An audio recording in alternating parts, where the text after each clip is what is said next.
Let's fucking get it. I think we're live now.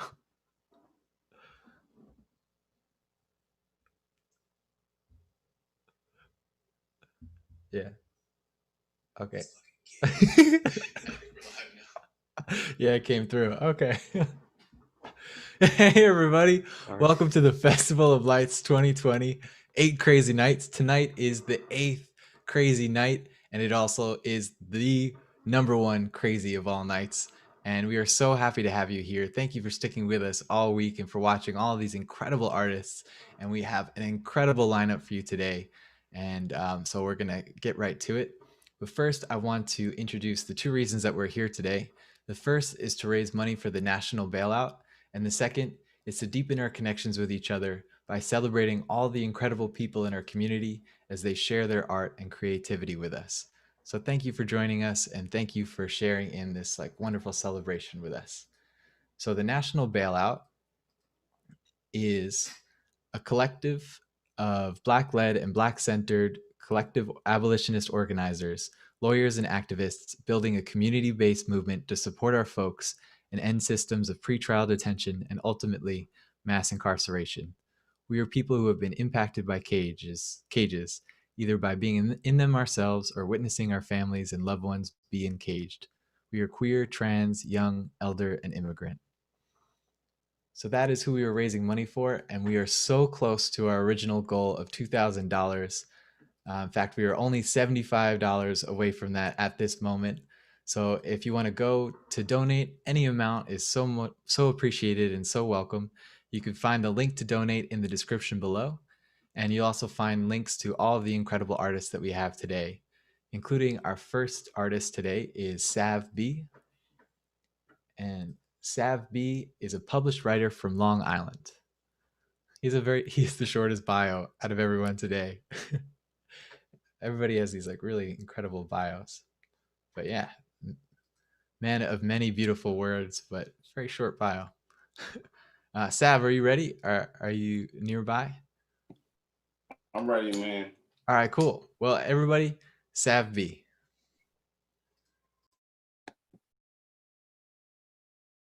How's everybody doing today? I'm just getting settled in over here. I got you guys for 30 minutes. Thank you, Connor. Man, I appreciate you, man. I was just talking to Connor about the malt wine that we had last time at the last year festival, the Festival of Lights and Sounds. I remember that. That was a good time for real. It stayed on the stove all night. But I hope everybody's doing good. I'm doing good. I'm happy to perform.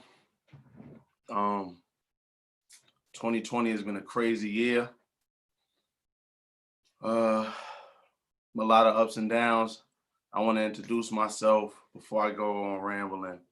My name is Sav-B, and I'm a writer from Long Island. All right. Whew, I'm a little nervous. I ain't been around people in a while. You know what I'm saying? But I want to get right into the work, and just rock with you guys. I started at 7:20. Let's do this. I got this piece, man, where I wrote this for somebody dear to my heart.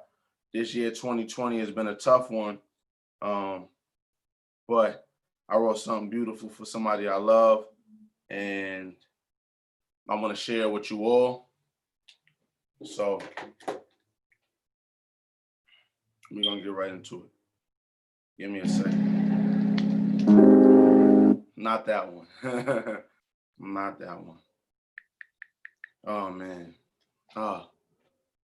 I know no one's talking to me, but I talk to myself all the time. It's okay. You crazy if you don't actually. I'm just gonna look for this instrumental. This is a piece I wrote for my grandmother. She passed away this year. I'm not sorry to start on this note. This is a real feeling from this year, and I hope everybody who's in a space of remembering loved ones and lost ones from this year, 2020. Let me take this off. This lighting is kind of crazy, and I like to be a little more clear. Oh man, pardon me. I'm a little nervous, but I promise this will be a piece you'll enjoy. This is from my grandmother. I usually don't do intros, but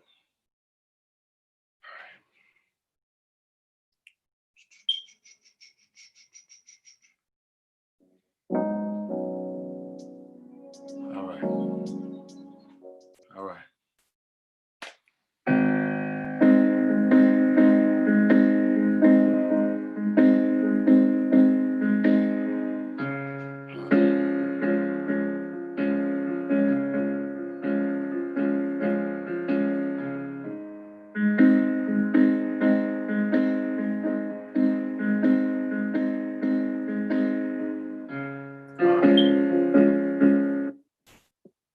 All right, here we are. I'm so sorry, everybody.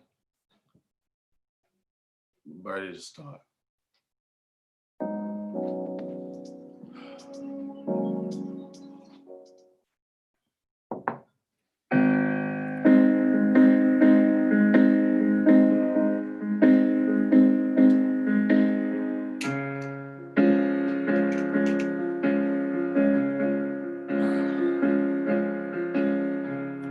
I drain every river dry just to share one glass with you one more time. I shimmy on the surface of the sun so I could shine in the streams one more time with you. I want you to know your lessons are embedded in me, and I will tell my grandbabies every lesson you ever taught me. I want you to know I will tell them everything there is to know about you. And because of you, Grandma, people can hurt me and I still wish them well. I couldn't be bitter if my DNA was infused with lemon pills. You prayed so hard. You cared so much. We collected quarters for years to put them in the USA map with the intentions to pray for everyone on this land to be financially free. That's the graciousness my grandmother instilled in me from young. I knew no one could bring me closer to God but me, and she prayed for me as I baptized myself in our small project bathroom, and since then I haven't felt a holier place. Every night, for as long as I can live, you left to save lives, you left to preserve life. I knew Batman had to be inspired by you. Grandma, you were the first superhero I knew. I wanted so bad to get my passport stamped with you. Forget a vacation, I wanted to take my grandmother to Paris and snap pictures over the Eiffel Tower, because she always taught me to stand tall. How dare I not poke my chest out aha and keep my head looking to the sky. When life beats you down, she told me always keep your head to the sky. I miss her every day. But I won't cry, because she know I love her. And I know she loved me. Our last conversation was so full, it could fill every river that I drank just to sip one glass with her one more time. The conversation was so soothing, it could cool the sun so I could shimmy in its rays just to shine with her one more time. So I won't cry. I love you, Grandma. So that's the first, that's my piece. That's my dedication to my grandma. Thank you. Thank you for sharing your time. Whoever's in here with me, whoever's in here watching, I thank you for sharing that with me, being here with me for that. I put that out a week after she passed away. She passed away April 15th at 12:25. I remember I wrote that, and but I miss her, I love her, but and that's just a testament to 2020. She always told me to be positive. She always told me to keep my head up, even when times get rough. So we're gonna do the same thing. And life is beautiful right now. And life is so beautiful right now. If you're alive in 2020 right now, I hope you're grateful. Please be appreciative. But we're about to have a little fun. So I want to do another piece with you guys. I wrote a short. I like to write. I like to write a lot. And we'll do some music today, but I want to do another poem for you guys with an instrumental. And it's from an old body of work I put out called a few words of passion, the mood tape from Sav-B. It's available everywhere. A few words of passion, and it's called Let Go and Live.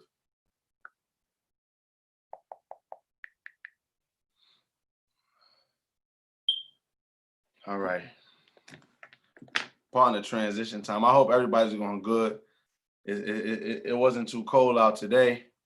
I hope everybody's staying COVID free. I took a COVID test today. I came up negative. So that's a good feeling. That's a beautiful feeling. Stay healthy. Stay healthy for sure.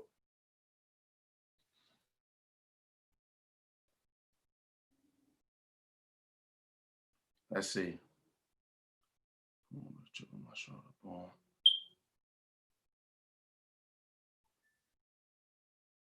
Haha. Here we are. Here we are. So just close your eyes with me and visualize this. This is being recorded, right? So we can visualize this. You at a party, you know what I'm saying? And you in your own mind, and you somewhere, and there's a special someone, but you preoccupied with your own thing, but you gotta just live in the moment. I was born with a chip on my shoulder, loaded gun in the holster. Short fuse, I'm so used to bad news. Everywhere I turn, arguments need to be diffused. From a household, I question what a love is. Not sure I know what a love is. I've been looking for a while. Is it in her smile? Is it in the fridge? Is it in this needle? Is it in these threads? I'm scared to be in love. Someone trying to take care of me invokes fear in me, so pardon me. So please forgive me if I'm surprised that you actually care for me and you don't want to hurt me. I'm so used to being guarded, ironic, I'm so defensive. Introspection has made me so pensive. I'm just here to lighten my loads. All these forced responsibilities won't dim my glows. These highs, these lows, they run rampant. I pray I'm no manic. It's hard to love yourself when you know your soul is damaged, and we all got issues and we got battles we face. Things that make us so much colder. Just make sure when you die that chip is left some crumbs on your shoulder, maybe some crumbs, maybe, right? Wouldn't that be progression? Such a hard lesson, I'm learning to let go. I had to repeat this course a few times, and my graduation is still in question. But you don't take failure so hard when you learn that we all fall short of perfection. Let go. Let go. I tell you, let go. And live, I tell you, let go. Let go, let go, let go. And live, I tell you, let go. Let go. Let go, let go, let go. Let go. Let go. Let go, let go, let go, let go. Tell you, let go. All right. Oh, wow. I like that song. Thank you. If you're still here with me, I appreciate you. I'm just sipping some tea. Oh, man. If you guys don't mind, I got about 30 minutes. If you guys don't mind, oh, man, it's a benefit. We raising money. Oh, I know it's important that during the holiday season, man, I'm making my thing to I don't want to get too preachy, but during the holiday season, especially during the year like 2020, I'm making my business to give a little more, to try and give a little more. When I'm out in public and stuff like that. When I try to tip a little higher when it comes to service providers, you know what I'm saying? I try to I see somebody in the street, man, I give them some food. I was walking with some hoodies the other day, man. And like I was just out in the street and I gave a man a hoodie, you know what I'm saying? And it's just he was out on the street. I don't know if he was homeless, but he looked cold. And I just gave him a hoodie. I had a spare hoodie, you know what I'm saying? And I just try to give a little more. So during the holiday season, It's cold out there, man. Be a little more giving. You never know what people are going through. Spread some love, some good feelings. And I'm gonna do a piece that I like to go to all the time. It's a piece of mine I really like. I was wondering, actually, kind of, could I actually help real fast, man? Just really quick. Please forgive me. I want to screen share, and I feel like I could show a video. Oh, sure, yeah. All right, nice. This is cool. So because of the time, I feel like this will do justice and this is the aspect of Dream. This is the aspect of Zoom performances that I like, because you could screen share and show visuals that you really put together. So could I screen share right fast and show this visual? Oh yeah, let me give you. There you go. You're co-host now, so you should be able to share. Nice. Boom, bada bing. And then make sure when you share to click the share audio as well. All right, let's do this. Share screen. Bada bing.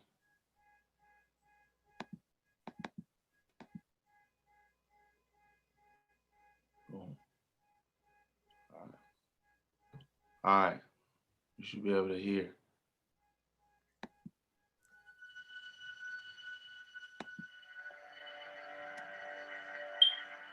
Can you guys hear it? Oh wait, did you share computer sound? I'll go back to new share at the bottom, and then when you're choosing which window you're going to share, there's a little checkbox at the bottom left that says share computer sound as well. Yeah, I got it.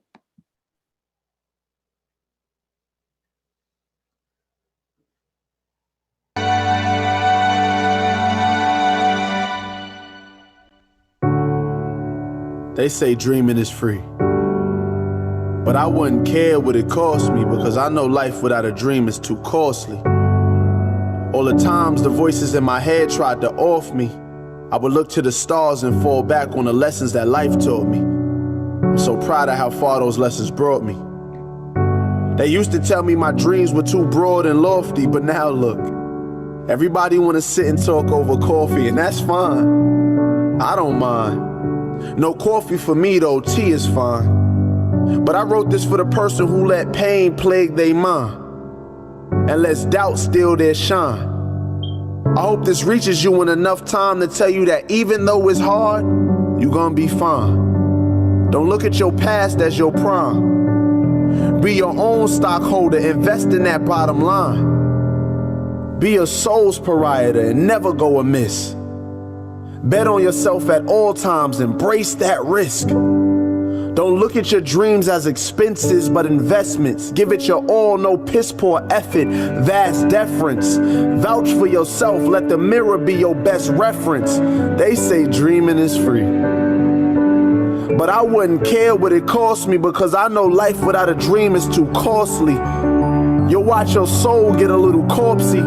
Young people get fitted for the coffin so often because they let doubt off them. Raise your goals right, don't let them become orphans, because then they'll find a new home. I was told to bloom where you plant, and don't let time scare you, because the strongest trees started as seeds as small as ants. Unlearn can't.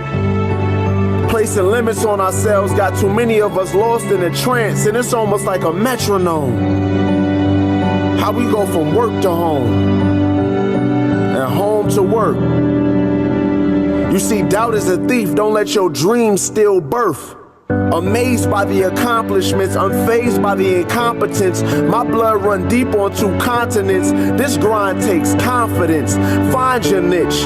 They might hate on it, but never abandon it. Then pat you on your back just to save face, hoping that you'll save a place for them. Silly fool, this ain't even my full form. I hope these words echo in your soul like you swallowed a bullhorn. I wrote this for the person who let pain plague their mind. I hope this reaches you in enough time to let you know that even though it's hard, you will be fine. Cause they say dreaming is free. but I wouldn't care what it cost me. Cause I know life without a dream is just far too costly.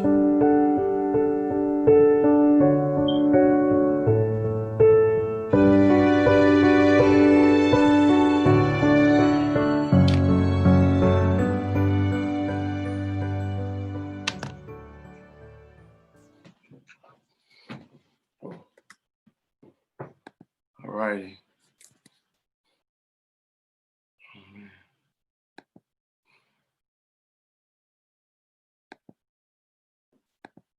Can you guys hear me, see me? Yeah, you did the stop screen share. All right, bet. Stop screen share. There you go. Boom. Here we go.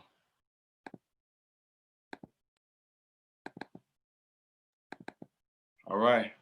You guys can see me. Cool.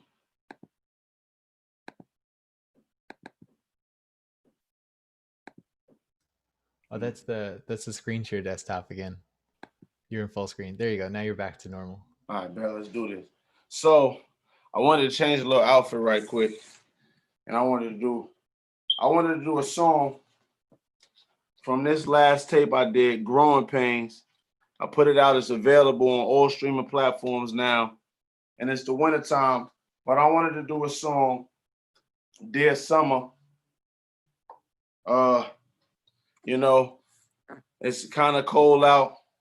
We're gonna have some fun. We're gonna get to it. Hope y'all like this song. I like it. Let's do this.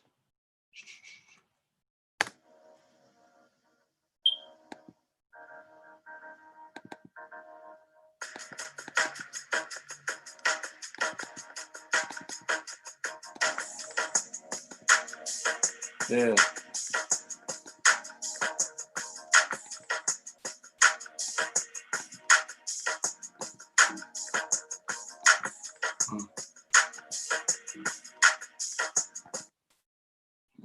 My fault.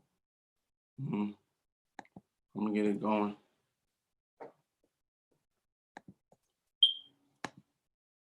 Why is this shit not working? Why is it saying his shit?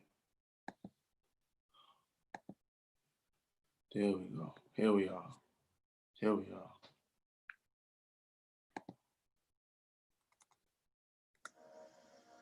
So this is a song right here.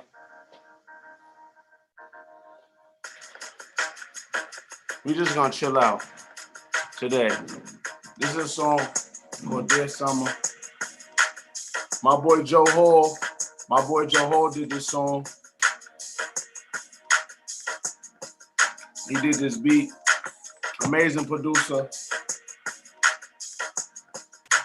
We're gonna have a good time. This is entitled Dear Summer. Listen. Whole lot up on my mind, I call that dinner plate. But I ain't stressing plans to execute, dreams to cultivate. Standing in my old way, ain't sorry for the long delay. Apologize to nobody. I was learning me, explain myself to nobody. So F your third degree, I could get my third degree to say you never heard of he, that's perjury, huh? Pillar to my city like I'm Hercules, but nah, this mahogany. Turn it straight to gold, that be alchemy. Got the copper house for me. Me. Your mama coming over, about to give a DDD. You think you can't compete with me? More talent in my pinky B. I'm gassed up over E. Recovering addicts, I need to get away. Yeah, you know, Lenny the Kravitz. I run for mayor, Pennsylvania. Sav-B on the ballot. Shorty say she like my lips and want me tossing her salad. She wildin' with 1,000 Allen both. Now I'm wildin'. It's too easy to slide on the beat. Every time I'm in my bag, I can't even sleep. Dear Summer, the flow's been sweet. Until we meet again, peace, my G. It's too easy to slide on the beat. Every time I'm in my bag, I can't even sleep. Dear Summer, the growth been sweet. Look, until we meet again. Look, whole lot up on my oil winner. Listen, hold on. Look, all I do is win, I'm a devil with the pen, but I'm still godly. I could get a Barbie, but need a woman thicker than peanut butter and honey. Sometimes you gon' fall, don't you, Humpty Dumpty. When you drop, don't crack, but if you do, take your time, but if you do, hop back. But if you don't, necesito, ese tiempo, patient mental. I could take a pencil, carve a scripture in the instrumental. Climate change is real, check your mental. Check your rigid in, check your mental. Cutting trees down, making money, how we gonna breathe? Plastic in the water while we killing seeds just to make a killing seed. The earth think we enemy. Probably why the storm getting worse. Immune system, Captain Planet, put this there in the hearse. Watch me work, Sav-B for Captain Planet. Watch me there in the hearse. Sav-B, listen. And I put it to work. And I put it to work. Look, it's too easy to slide on the beat. Every time I'm in my bag, I can't even sleep. Dear summer, growth been sweet. Until we meet again, peace, my G. It's too easy to slide on the beat. Every time I'm in my bag, I can't even sleep. Dear summer, the growth's been sweet. Until we meet again, peace, my G. Woo. It's hot like it's summertime in here. I tell you that right now. If you can't tell, I'm sweating like, I'm sweating like a sumo wrestler football game. Jesus. Whew, how y'all feeling out there? I hope y'all doing all right. Give me a second. I hope y'all doing all right. Woo. Dear Summer, that song right now is available everywhere. Oh, man. I got the hard copies. You could talk to me after this if you want just a vintage hard copy. This is the real CD in here. The cover art, I made this front and back. You know what I'm saying? That's me and the moms back in the days, you feel me? That's the family. I made this front and back. I really put some hard work into this. I'm just giving these out packages, man. I would like y'all to be a part of the journey. Follow me. Just keep grinding, making music. Just enjoy the journey with me. So just hit me up if y'all interested, man. I got merch. I got hoodies. You know what I'm saying? I got merch. I got hoodies, designs and stuff like that, man. And we here to donate too, man. So I'm definitely down for the giving, man. If anybody wants to support, I may not be able to fill any merch orders. I may not be able to fill merch orders in a timely manner to donate, but I'm willing to match some donations. I'm vowing right now to donate at least $50 out of my pocket right now to the cause. I appreciate being able to perform tonight. I got a few more poems I'm gonna go through with y'all. And just rock with me. Like 2 more I got for y'all. 2 more, that's good. And we'll go from there. Whew. It's hot in here, I tell y'all that, man. I ain't performed in a long time, so I'm grateful for this, man. I'm happy this bring back the jitters of actually performing live, you know what I'm saying? So I missed this feeling. I can't lie to y'all. The feeling of performing live in front of people in the tangible. I miss that a lot. So let's see where we at in the show. I got 2 more pieces. I just did Dear Summer. Oh, let's see what piece let's do an old great for y'all. I did Dreams. So 2020 has been crazy. I want to do something, an old great of mine that I really love and I really enjoy doing called Skyfall.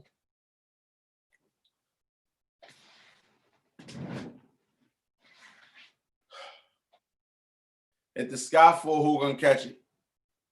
Because it can't be me. I had a talk with a cloud and it says soon one day we'll see. Now, was it selfish of me to ask? Would it be in my lifetime?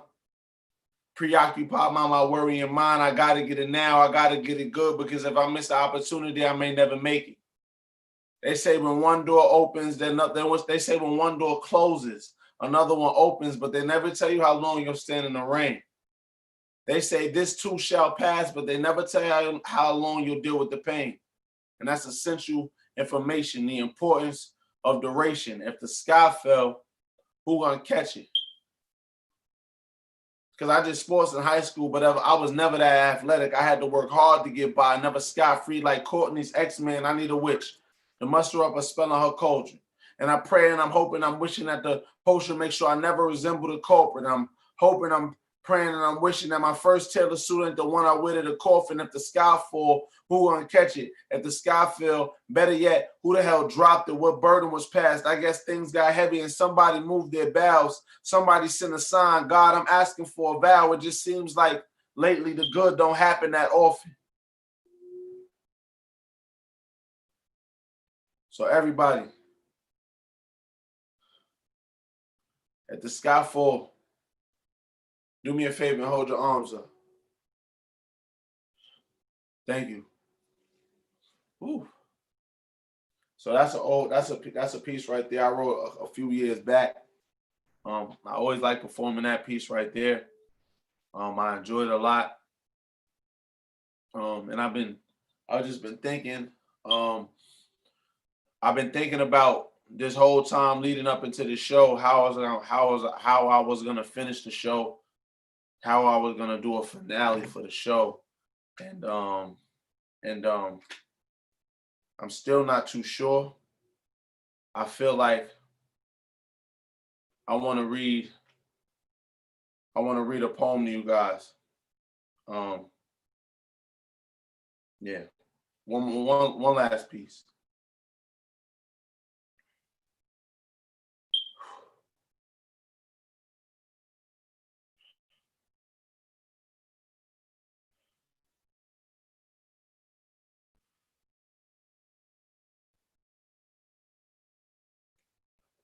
So this piece right here is a poem I wrote about, you'll see, you'll get the point. What if the paradigm shifted? You know, how Con Edison turned off your lights if you don't pay? Yeah. What if artists treated the world the same way?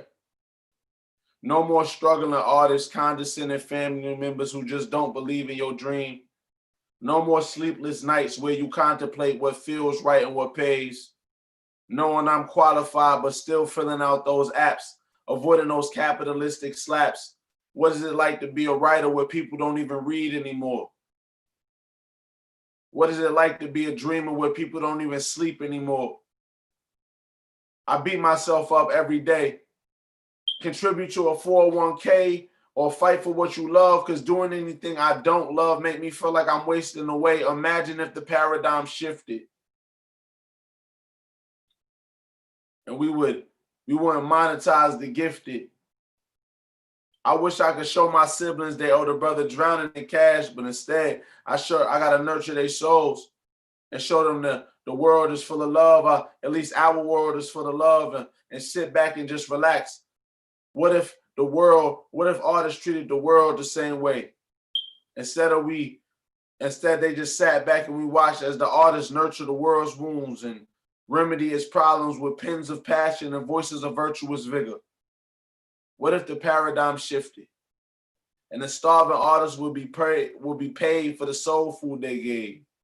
Just a penny for your thoughts for all of the times that we left parts of our souls on stages and pages, on the canvas and the camera, on the instruments. This all gets so intricate. I don't know if we could. This all gets so intricate when you think of it. I don't know if we need a revolution, because it seems like nowadays the problems outweigh the solutions, and the world lacks solutions. I don't know. It's something in the air. I just hope it ain't pollutants. What if the paradigm shifted? You know, how Con Edison turned your lights off if you don't pay? What if artists treated the world the same way? So, thank you. My name is Sav-B. Thank you for your time. Thank you for everybody spending time with me, listening to me talk about my personal life. Try to do some rap music, do some poetry. I hope you guys, you know what I'm saying, I'm gonna try and do some more Zoom performances, and thank you so much for this opportunity, man. My Instagram is Sav-B first. That's SAVB1ST, all one thing together, one word together. SAVB1ST. You can talk to me there, connect to me there, and we go from there, man. Thank you so much for your time. Everybody stay safe, and spread some love, and be warm, man. Have a good one. That was awesome, man. Thanks so much. Thank you, man. That was cool. One thing that I really love about your art is the variety of all the different things you do. You had like when I listen to your album Growing Pains, there's a ton of bangers, and then there's these real soulful numbers and real a lot of tenderness and gentleness too. Thank you. Can you talk about your writing process? How do you start from like an idea to creating one of these pieces?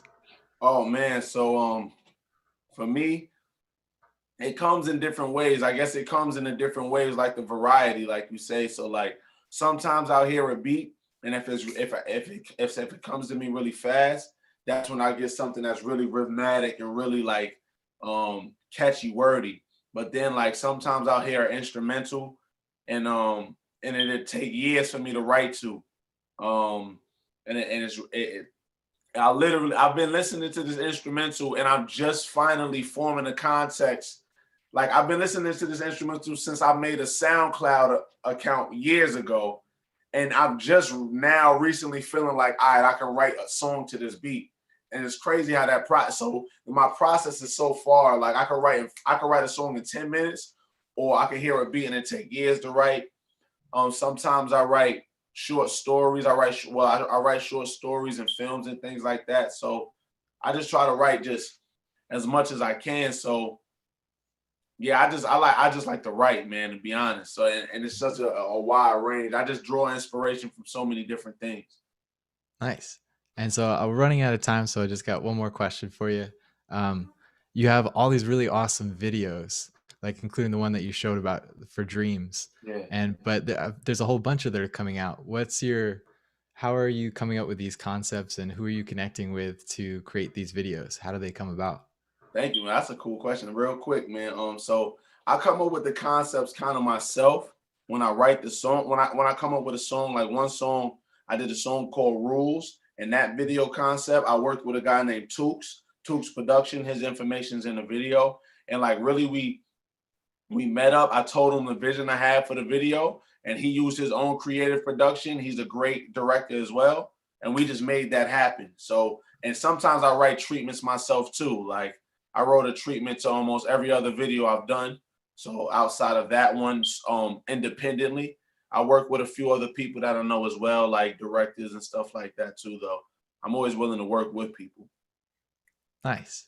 Thanks, man. Well, your work, the videos, the poetry, the rap, it's all really awesome. And probably one of my favorite punchlines of the festival so far was uh, don't put in a piss poor effort, vast deference. Thank you, man. Yeah. Thank you.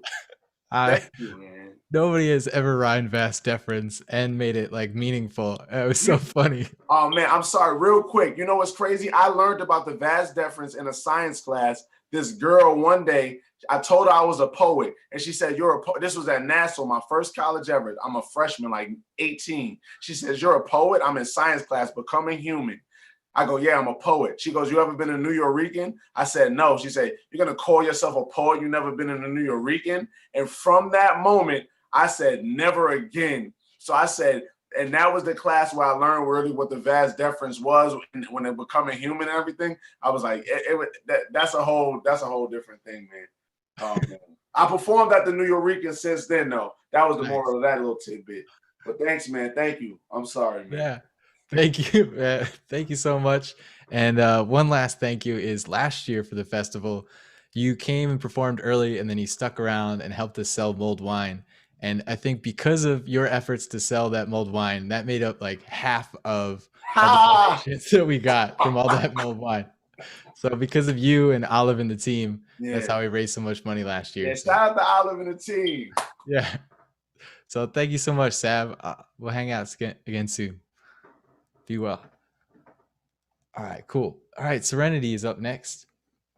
Serenity, thank you so much for being patient as we had some technical issues in the beginning for things lasted a little bit long. Would you like me to read your full bio or just the first paragraph? You have a really beautiful long bio. Oh, I think you're on mute. Okay. Whatever you feel led to read is fine by me. Okay, I don't want to take up any more time, so I'm going to read. I don't need much time, so just so you know. Serenity is an artist, businesswoman, mother, sister, and friend based out of New Haven, Connecticut. God has called her to be an artist, change agent, entrepreneur in the music industry, the church, and the academy. And yep, Serenity, such a wonderful human being and musician. Please take it away.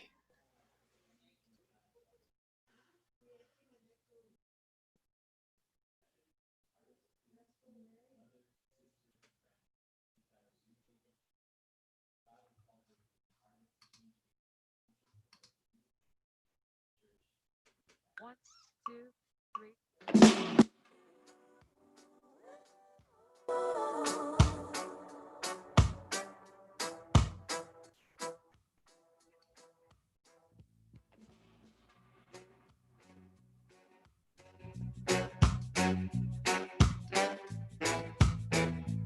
When I think about you, oh. Okay, I'm gonna start over.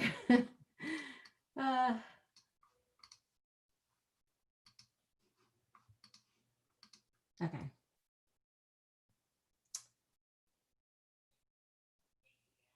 I think I should start by talking. Hi everyone. My name's Serenity, as Connor just shared. This is my first time doing anything like this ever. So please bear with me as I get it together, as I sing, etc. I haven't rehearsed any of this music. I just put it all together for this. Literally like today. So I hope that memory serves me during this time and that you feel some of the music that I share.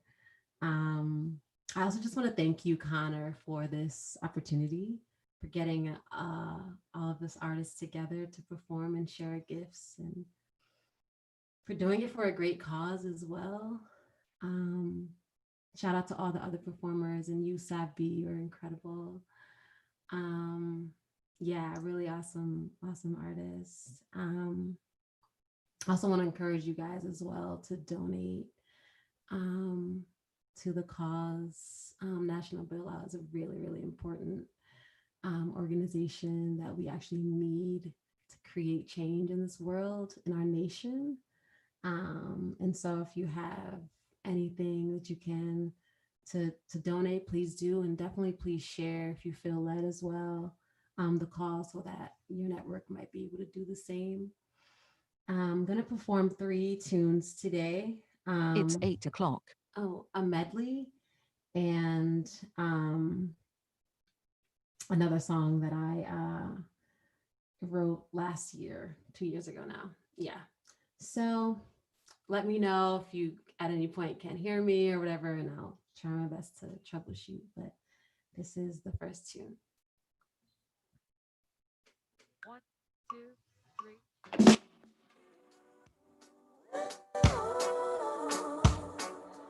All I do is think about you. Hours in the day, I always seem to run out of time when I think about you. When I think about you, I could be doing other things, but you're all that's on my mind when I'm not around you. And this sounds so cute, sounds so sweet. If you felt the same way about me, but this love is unrequited. I've tried to fight it, you're not the one, you're with me. I need more hours in the day, just to think about you. Ooh, all I do is think about you. Ooh, all I do is think about you.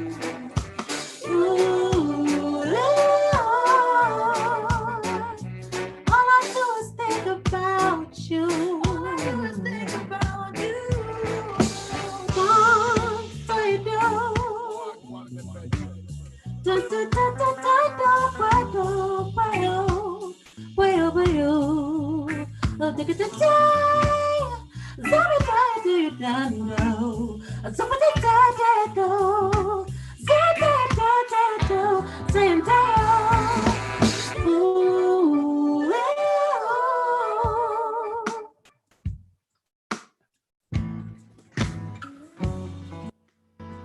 tainted view of us, tainted view of us. I find it hard to see anything that was good in you and me. Is this my destiny to set you free? Is this my destiny lying here with me, giving the best of me? Can't you see? I got more love to share. Baby, we can stay right here in the same space. Look for different results in the same space. How we gonna look for different results in the same space? Oh, how if we're in the same space? Oh, if we're in the same space.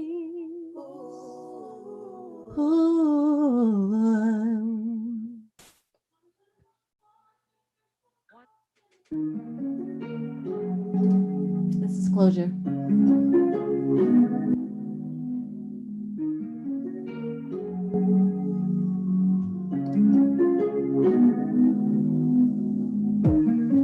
Just like ink on a page, you're the one that made me stay. Never wanted it this way, but you pushed me to the edge. I regret the things I said, things I didn't do. All the words I left unsaid, left untold to you. If I had another chance, I would tell the truth. I will prove to you that I ain't here to waste your time. I just wanna get what's mine. You ain't never left my mind. There's 1,000 reasons why I need you, babe. I need you. I need you, babe. I need you, babe. I need you. I need you, babe. I need you, baby. I need you. I need you, baby. I need you. You're the love of my life, but you hurt my heart twice. I'm broken on this fire, trying to find ways to lift my energy much higher. So I smoke and I write just to vent, clear my mind. I get drunker than a mother, trying to find some way to make my healing harder. The feelings that I'm feeling now, it's full of fear and full of doubt, and I just want to air it out. I don't know why, I don't know how. I need you, babe. I need you. I need you, babe. I need you, babe. I need you, baby. I need you, baby.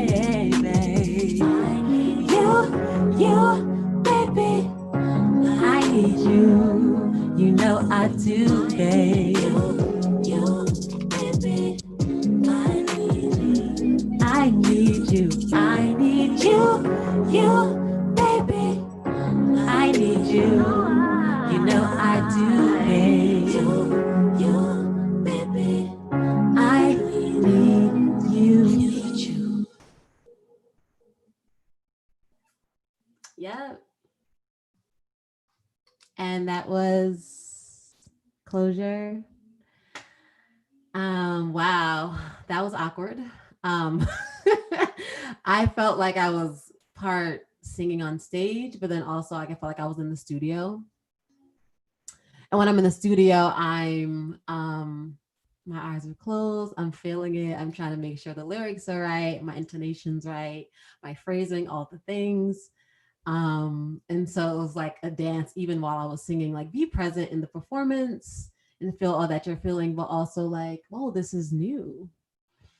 And so much about like what is right now for me is new.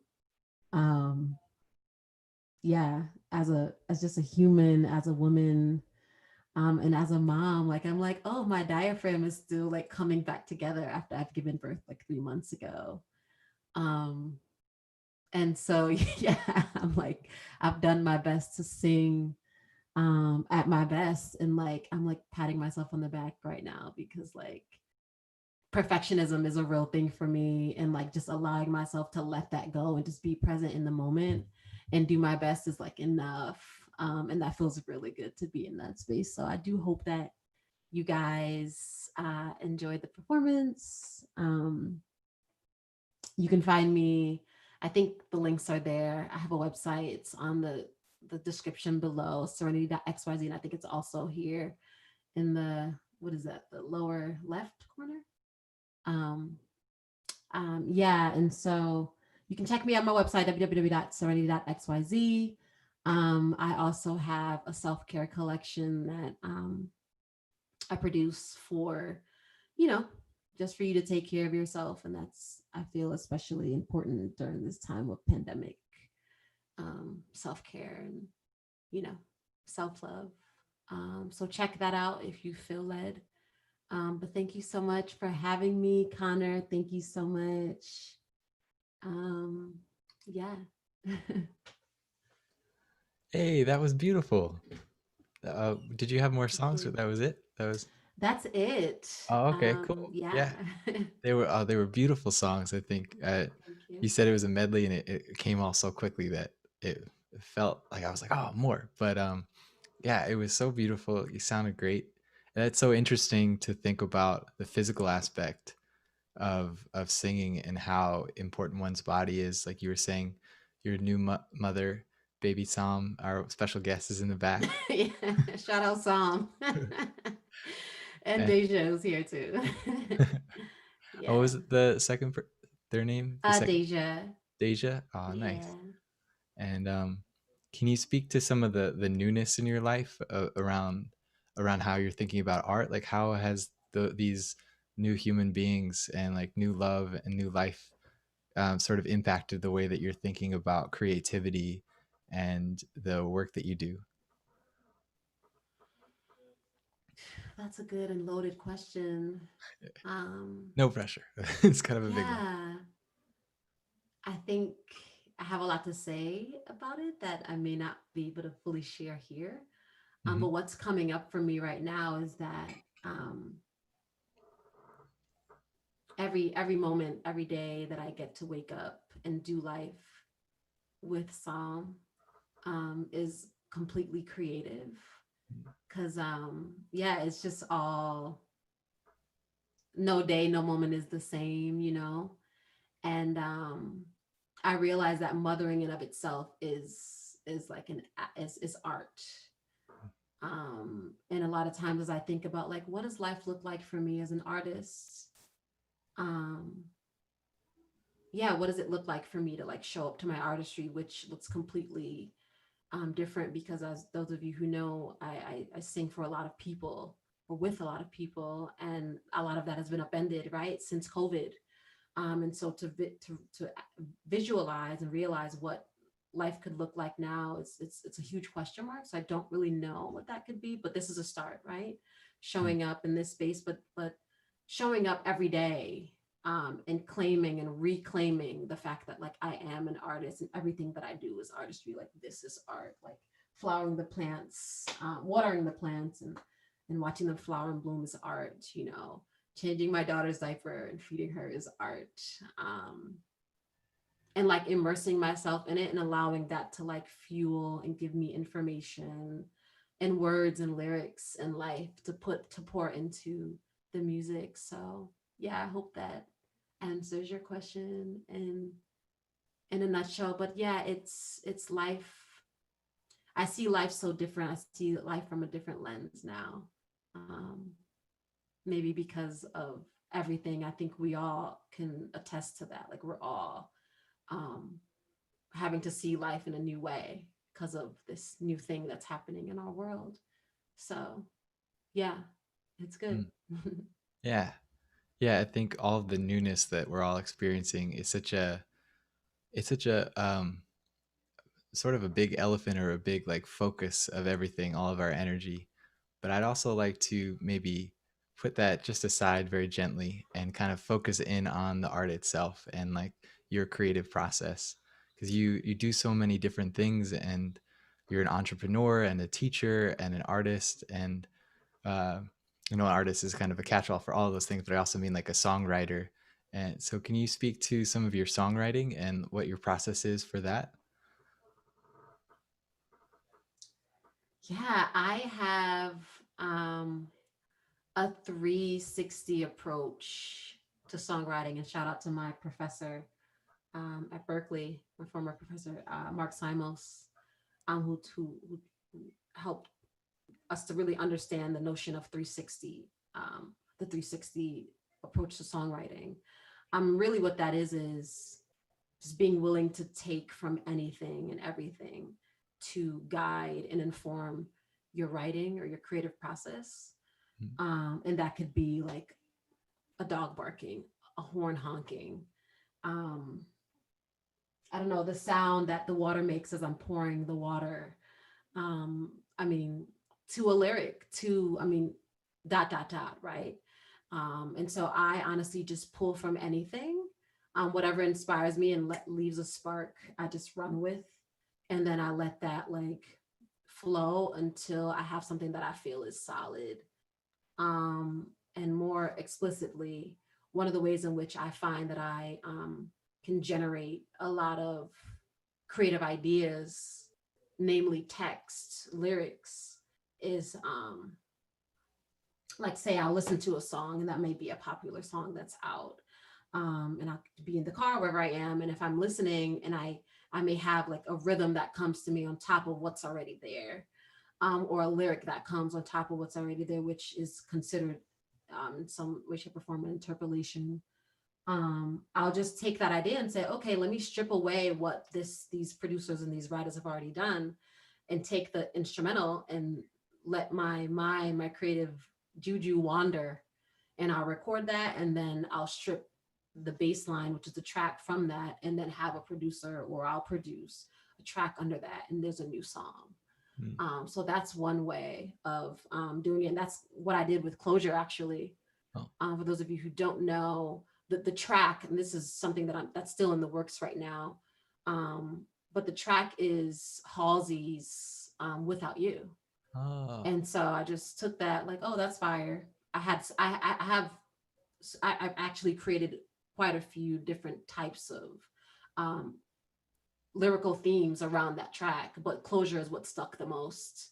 And so I went to the studio, locked it down, and here we have it. And I have this sort of campaign that I'm like working on, or I have put out already and still I'm working on, called Surmixes. And the idea is that like I'm taking these songs and remixing them, because I'm Serenity, it's a Surmix. And so I'm just like, that's a way of like taking something and making it new. But that's one way, I would say that's like a clear way that I approach the songwriting process.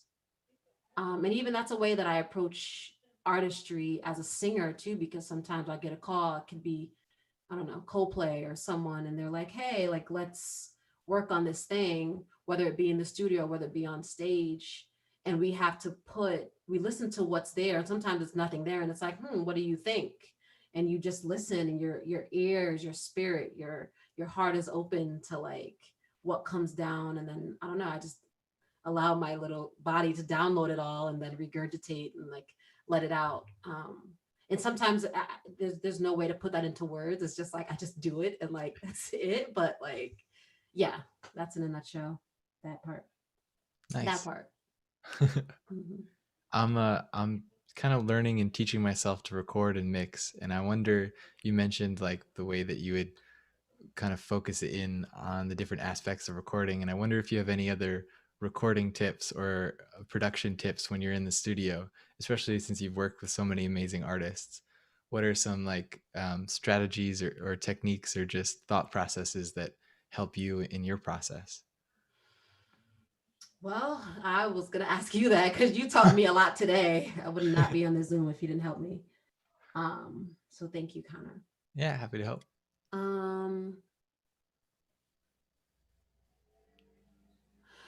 I think a big thing for me is like being present, getting out of the head and like connecting with heart, getting in body and feeling.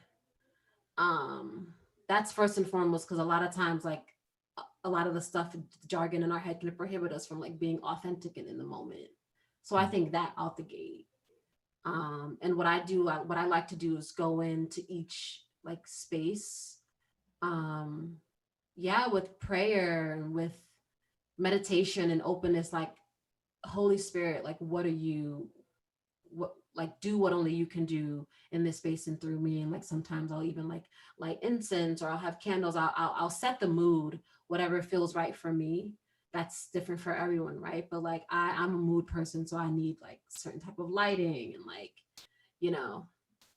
aromatherapy and all that. Like that helps, because I like to like I find that when I'm making my best creative work, my most authentic creative work is when I'm home, right, in my sacred space. And so I like to carry that with me into those spaces, because then I that's where I'm able to like pick up on the core of what I'm trying to deliver. So I'd say that. And then like I also like, again, like I think this is an extension of what I just said, because if I'm in the studio and I'm recording, if something comes up, I try my best to listen. And if something inside of me is saying record that over, if something inside of me is saying, okay, let's add this, then I do that. But a tip that I would give you guys that I feel is important for folks to do when in the studio, and when leaving the studio, is to like get all the takes you can. Bring a hard drive or flash drive, right? So that you can like put that down right then and there, because if something happened to your computer or something, that there's your intellectual property. And get different versions of the song. So get the instrumental, have the engineer or producers or the producer, whomever, download the instrumental with your lead vocals and backgrounds and etc. And then do bounce another one without your lead vocals, so you have a TV track to perform to. Whether you have a performance coming up or not, it's good for you to take that home, put it in your car, vibe to it, perform to it, and that could lead what you're going to do next with the song, so that's something that I do all the time, that I encourage others to do, so that number one, you don't lose your music, right? Because you could have a falling out, something happens, then you're like, oh my God, my music.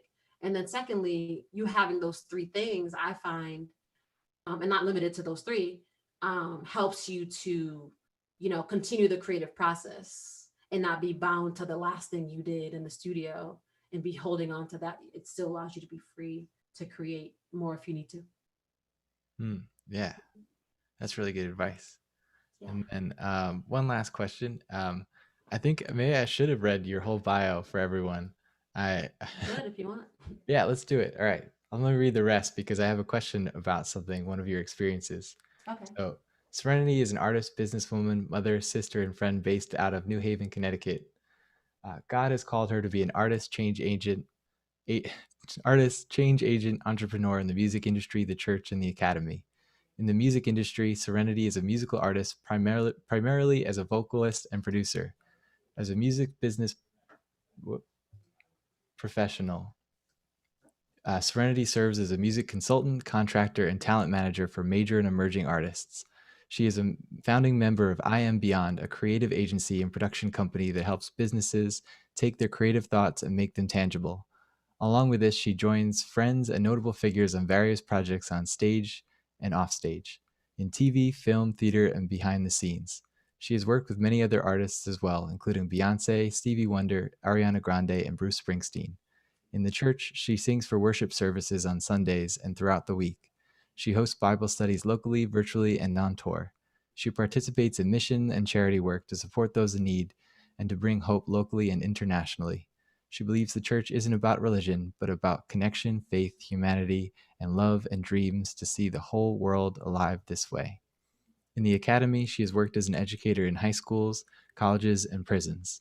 She has been a teaching assistant at York Correctional Institution, the only women's prison in Connecticut. Before teaching at York, she attended various inner-city schools to inspire students to dream big. She has also lectured on performance and the business at New York University and her alma mater, Berkeley. Surrenity received her Bachelor's of Arts in Music Business and Songwriting from Berklee College of Music and acquired various certifications in entrepreneurial business. She serves in health and wellness as a certified caregiver and doula. When not playing on or writing, she is enjoying life with Sam, her newborn daughter. Her main form of recreation is enjoying nature in and outside. You can learn more about Surrenity at her website, serenity.xyz. I think maybe I'm reliving all of those Wow. elementary school fears when you had to read out loud in class. I do that every day. Yeah.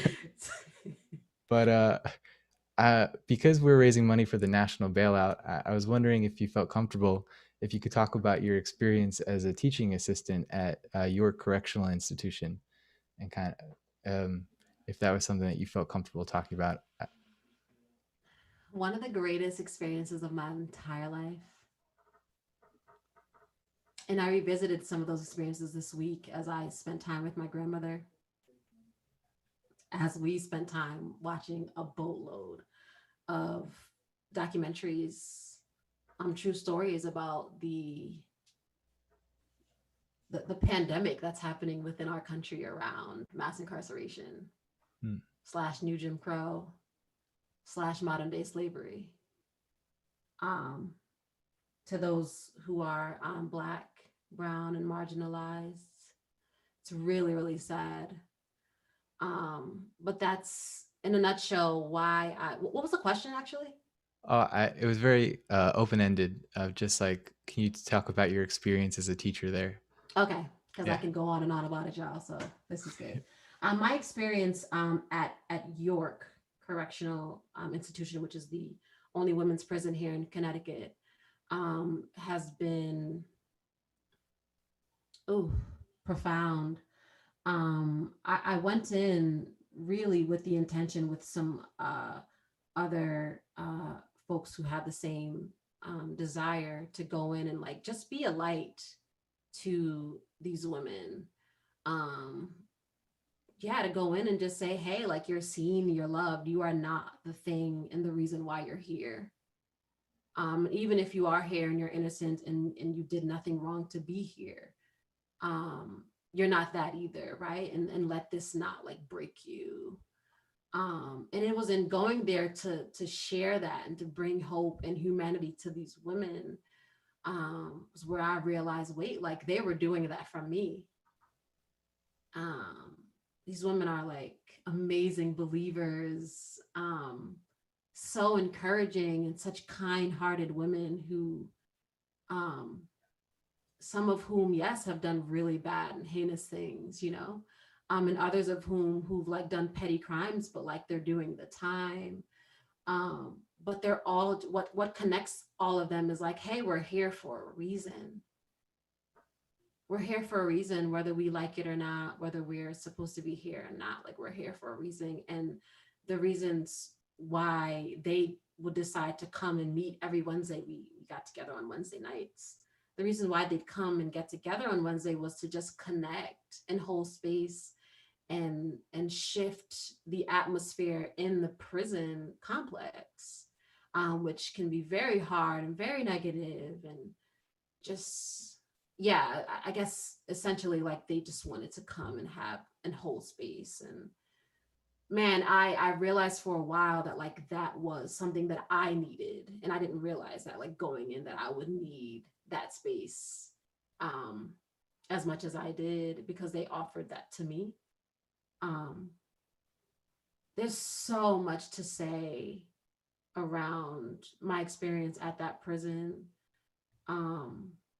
so many great, beautiful things because these women are so beautiful, and some of the correction officers are really beautiful. But then there's also the complete opposite, right? And some really, really sad things that I wish could be changed like this. But we live in a world where like sometimes we just don't know if that'll come, right? But we just hope.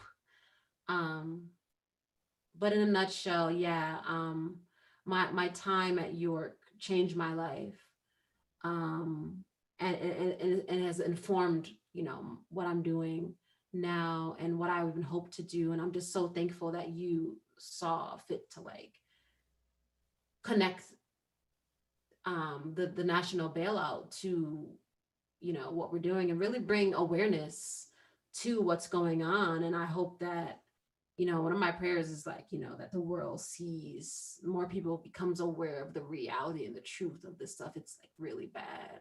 I mean, the other day it was like really sad because someone was executed, right? And it's like who decides, you know, to take a life, no matter what a person does. You know, it shouldn't be up to us to do that, or even up to us, a jury, a judge, to say, hey, this person should go away for life. Like that's just not cool. But I can go on and on, but really, you know, I think if we all get an opportunity or choose to connect with someone who has been in prison, or even get an opportunity to go into a prison. I mean, that seems far-fetched now with COVID, but like, you know, when things lift and everything, you know, like find your way, you know. And there's so many documentaries out there that you can watch and books you can read to become aware of this stuff. Like, I think if we all in some way, shape, or form connected in some way, I think that's a part of the change we wish to see. Yeah. Thank you for sharing that. I know sometimes that can be difficult, and that I really appreciate you holding a space for all of us to be present with that truth, and for being a light and love for us, not just with your music, which was so lovely, but also with all of the knowledge that you have to share and to offer us all. And I just want to close out with a memory from last year where you came to my apartment to be part of last year's Festival of Lights and Sounds. And I didn't realize that you had a cat allergy, and my roommate just got a cat. And so you were going to do like a double set where you're going to do your set and then hang out for Angel's set afterwards. And I thought, like, because you're so allergic to cats that you wouldn't even be able to perform, but you like fought through and were singing, even though as you were like feeling the effects of the allergies. And your set was so much fun and so beautiful, and you just had this amazing energy to you, even though you were literally getting attacked by these cat things. And then Angel performed, and halfway through her set, we found out that you had been waiting in the hallway, recuperating, getting fresh air so that you could come back and perform with Angel. And I was just so blown away by the strength of character, and just by how kind it was and how awesome it was of you to like stick around so that we could see you and Angel perform together, because that was one of my favorite parts of the night. So thank you for being so dope. Thank you for that memory. I appreciate that. And Yeah. it was an honor to be there and to be called to perform and collaborate with you and Angel and everyone else who performed. And really, it's, you know, it's a choice, you know. And I had my inhaler and I was able to get fresh air, so it worked out. But thank you for that memory and for having me last year and for having me again. You're the best, Connor. Oh, you're the best. Yeah. Well, say hi to baby Sam if she's not sleeping. And Yes. thank you so much for hanging out with us, and we'll hang out again soon. I'm so excited to Thank you. hear how it goes. Keep going. We will. Thank Yep. you. Take good care. Serenity. All right. All right. So next up is something very special. Speaking of mothers and children, we have Professor Gilda Sharpe-Etteh, who is here to talk about her artwork. And to interview her and ask her about her artwork is Akpanoluo Etta. So I made the mistake last time of not reading the bio right away, so I'm going to read both of their bios before they get started. So Akpanoluo Etta is a singer, beatboxer, sound imitator, trombonist, music curator, data scientist at Dentsu by day, and founder of the Soundshop. The Soundshop is a music community that fuses conversation and performance in a salon style format, covering topics from music in the brain to celebration of Black musicians and beyond. These events attract an array of musicians and music lovers across all backgrounds, and the event's intimacy gives space for fruitful music conversation to emerge. As the perceived barriers between disciplines dissolve, Akpanoluo as the perceived barriers between disciplines dissolve. Akpanoluo grew up in Massachusetts, holds a Bachelor of Science in Neuroscience from Yale, and has lived in Williamsburg, Brooklyn for the last decade.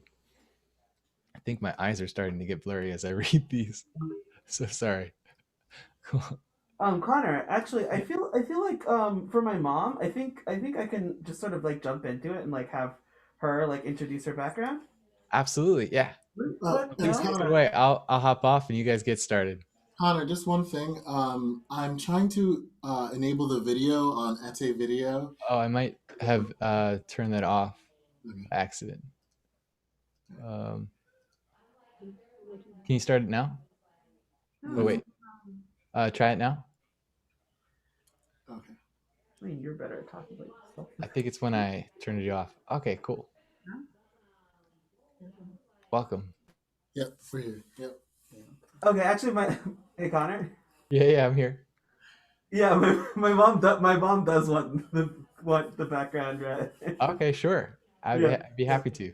Yeah. Uh, Professor Gilda Sharpe-Etteh was born on the island of Jamaica. During the early years of her upbringing, she attended St. Catherine's High School, where she studied the art of the Renaissance artists and read European literature. Her exhibition career started when she was still a teenager, during which time she had 5 major exhibitions in Jamaica and London. She focused on the Jamaican landscapes and customs of the island. She visited Venice, Florence, and Rome, where she was captivated by the works of Michelangelo's Sistine Chapel. It inspired the Creation series, the focus of her work later in life.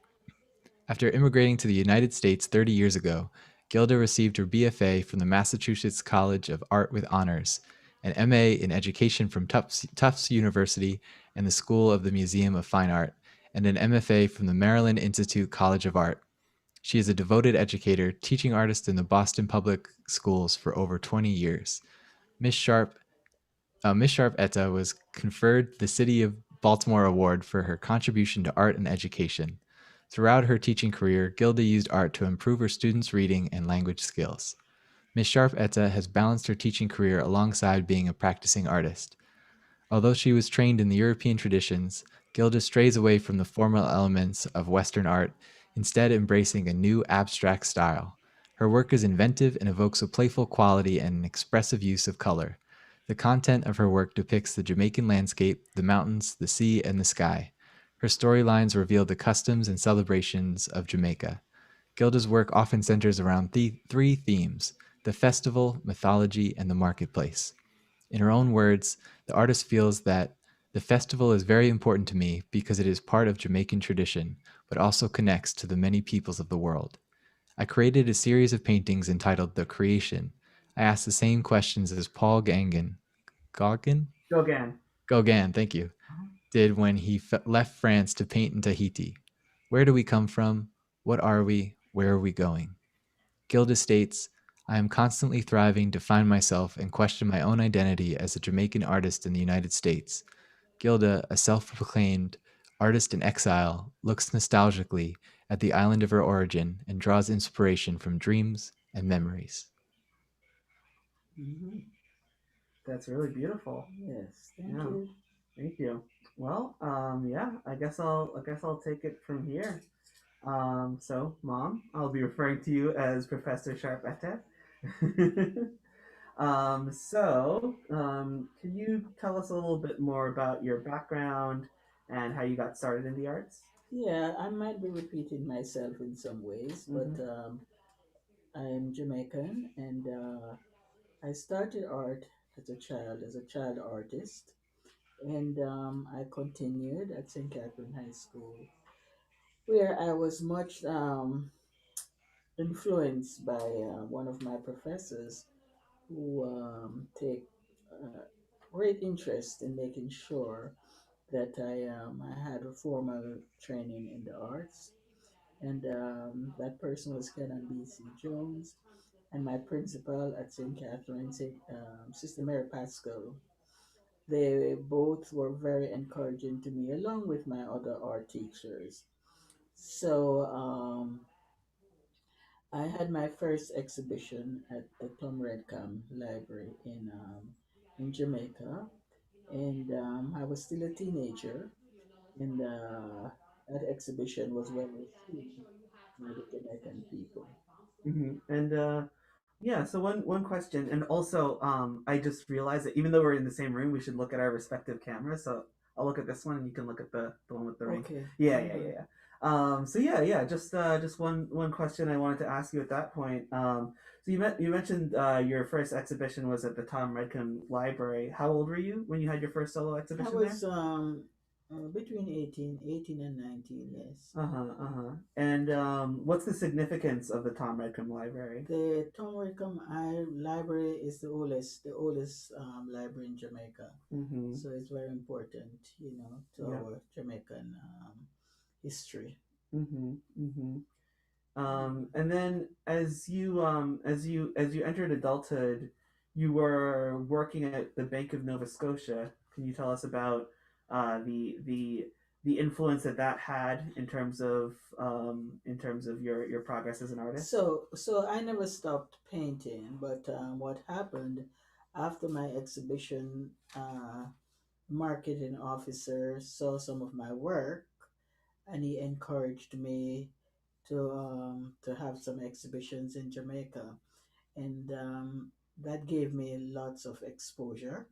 So I had the opportunity to exhibit in the lobby of about I want to say five banks. Some One exhibition in particular was a fundraiser for my high school, and that was well received by the community. Awesome. And just an additional note, just because I'm aware of it, but you've still been very involved in helping to raise funds for your high school even to this day, which is really quite something. Yes, it is. Yeah, and so another thing I want to hear a little bit more about is your cultural influences that exist in your art. So, you know, I use many different themes into my work all the time. So, like the marketplace theme on landscapes, theme on the festival, the carnival, the so my work is mostly thematic.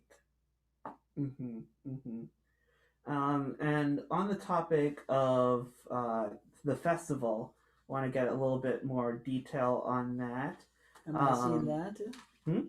Are you showing it to me? Oh no, not yet, not yet. I'll make that part clear. But yes, so yeah, I just wanted to hear a little bit more about the festival. Like, what is the festival like in Jamaica? Is it So the festival happens at different times of the year.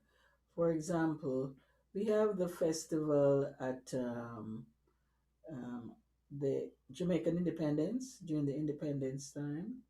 We would have different floats inspired by the Jamaican people, floats from different cultural groups. Like we'd have the Africans, we have the Indians, we have the Chinese, we have the Syrians, we have the Germans. All the cultural groups would have their own floats, and they would take their floats from one part of the island to the other part of the island. So those floats are very common, and sometimes during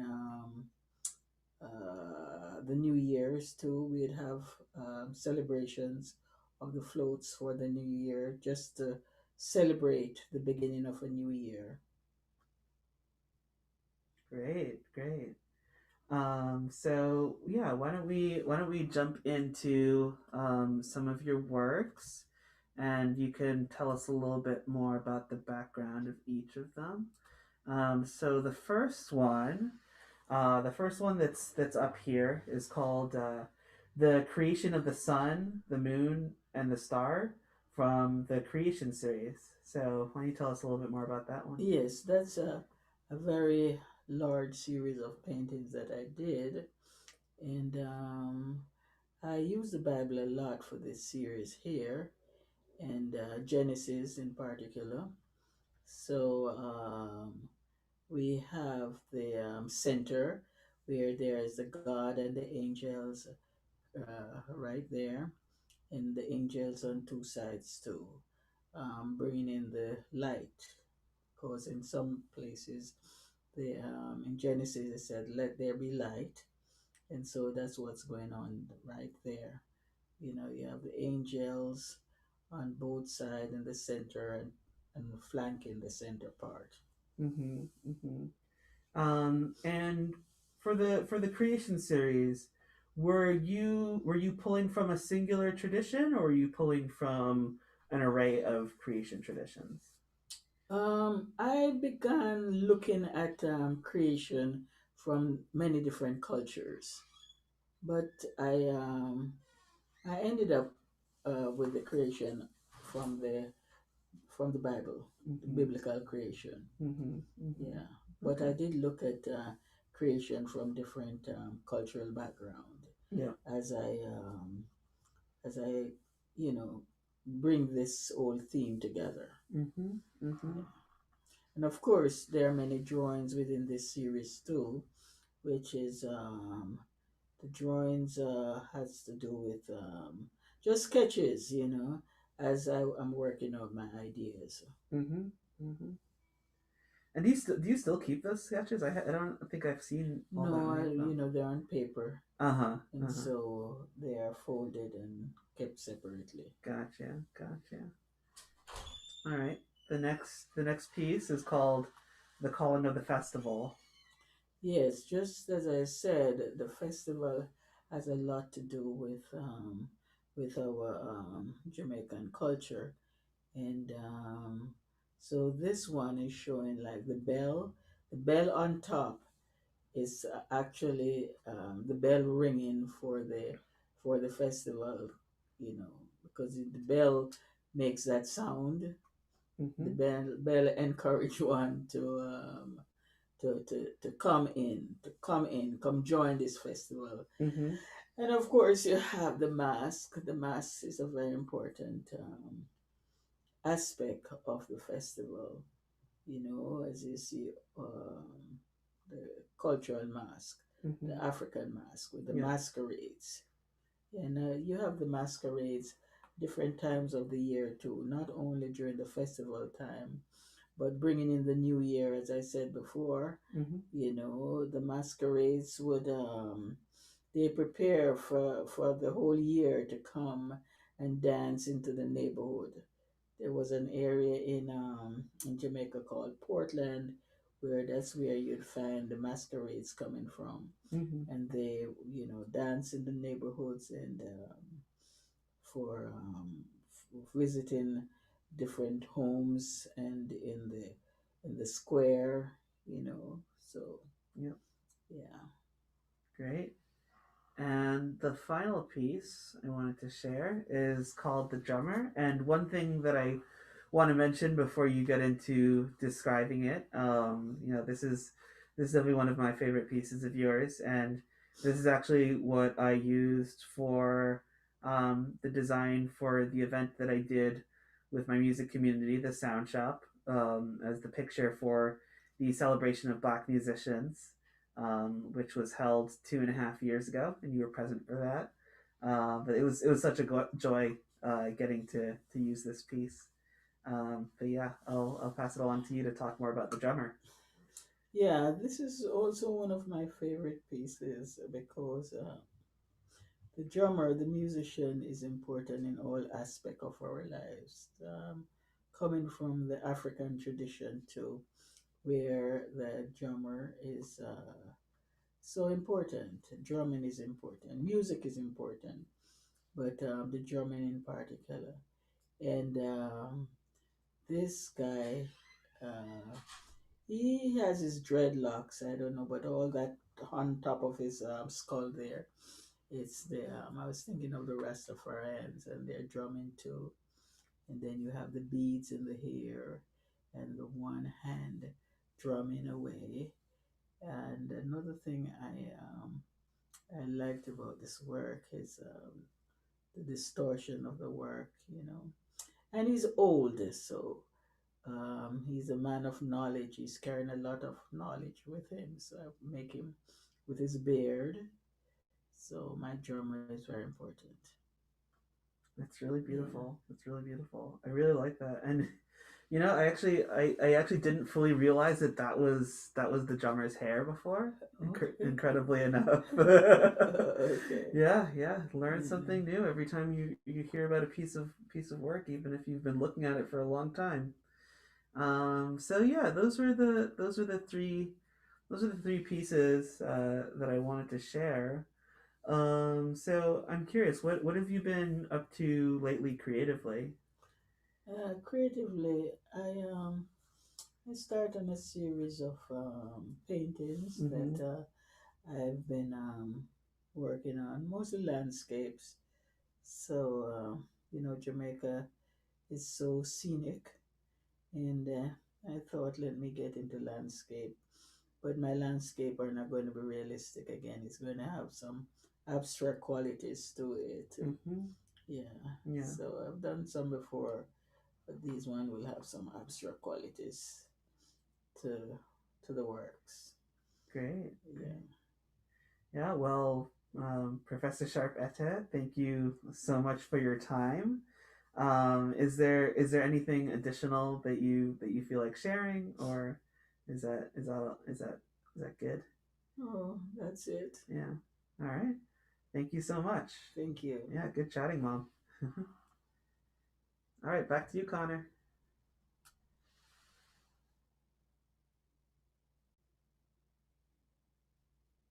We lost him. I don't think so. Connor? Hey, sorry, I'm right back.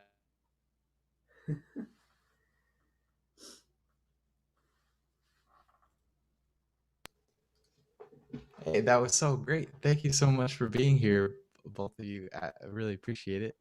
Yeah, absolutely. Yeah, it was so cool to see all that artwork again, hear the stories behind them, and yeah, thank you so much for sharing, Professor. And I guess next up Yeah. is Eno, All also right. of the Etta family. Hey, Eno, you're up. Oh, I'm actually, gonna yeah, I'm gonna go. did I'm you gonna read go some of the run. Yeah, questions from yeah. the comments? Akpanoluo, did you read some of the questions from the comments? Oh no, I actually didn't. Yeah, let's. It looks like Professor there's Sharpe-Etteh, there seem to one. be questions in the audience. Okay. Yeah, let's see what we Yeah. have here. Let's see. So we got woo. We got 3 hearts from Ronald Butler. We got beautiful. These are amazing. Very nice set of creation art. Mystery. I love the colors. Denise Alfonso asks, what goes into the color selection? That's a really good question. Well, I'm from Jamaica, so we have our light really bright, and Mm-hmm. so I cannot get out of my sunlight colors. Mm-hmm. Mm-hmm. So I am a natural sunlight color person. Yep. Yeah. I don't have to be in the fobs to experiment with colors. Mm-hmm. Mm-hmm. So I'm a naturalist when it comes to colors. Yep. I Yep. use it in the brightest hues. Mm-hmm. Yeah, and yeah, Professor Sharpe-Etteh dresses very colorfully as well. And it's definitely had an influence on my own aesthetic, although not currently. But yeah, Denise, great question. Thank you so much. Yeah, and with that, I think we could turn it over to my brother Eno. Any other questions?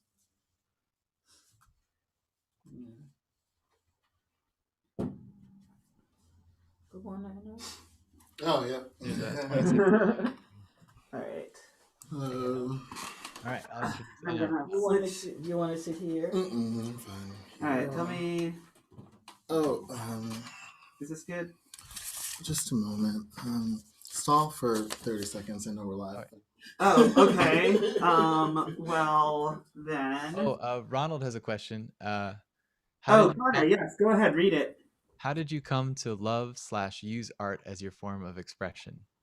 Or How did I come to perhaps, do it? Huh? yeah, maybe why visual art? Oh, why visual art? Because I'm a naturalist. What does that mean? It means I need to say more than it that. means that I'm gifted. Oh, gotcha. That makes sense. I'm gifted. I'm talented. I can do it in my sleep. Oh, there's one more And question. I appreciate life anyway. It just helps you to appreciate life and objects. One more question. It's from the name that I can't pronounce. The Gauguin. Gauguin, yeah. Gauguin. Yeah. What are your specific influences from the Gauguin? Oh, yeah. Well, Gauguin is a French artist, and then he was into the of course all this realistic work in the beginning, and he just wanted a change in the culture, so he left and went to Tahiti to be with the people of Tahiti, and he got into the culture of the Tahitian people, and yeah. So he went to another place that's warm, that's hot, and got into the mythology of the culture, and it influenced most of his artwork. Hmm. And And that's similar to your background from too. the island, I'm into mythology myself too. So yeah. Can you tell us a mythological story that really resonates with you right now? Oh, what mythological story? You could sing a song, maybe.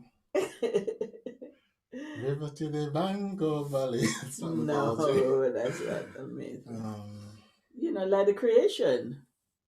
Like the creation. Absolutely, yeah. Yeah. Yeah. All right, shall we? I mean, if you're religious, then you look at it differently and say, no, that cannot be a myth. Hmm. Yeah. okay. All right.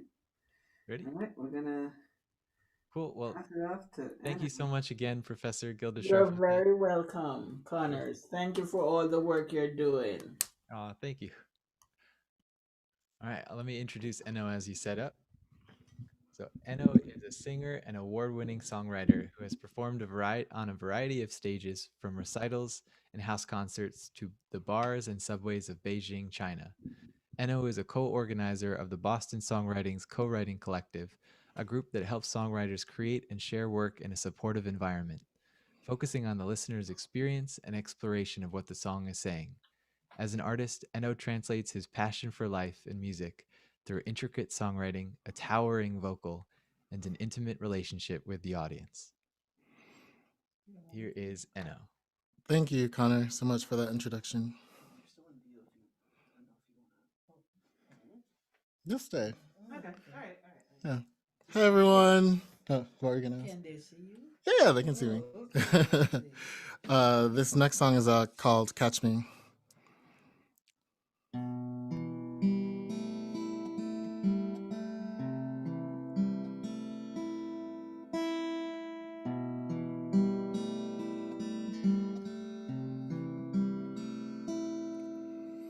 All my faults, all my flaws, all my demons, I leave them at your door.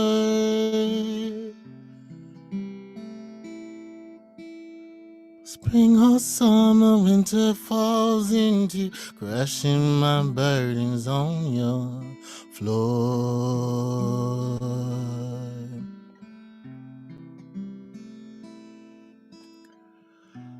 I showed you all some broken glass I own. I know it's late, but here I'm home. You're the only one I need to call.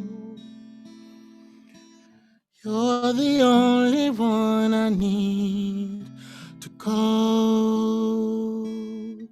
Catch me when I fall.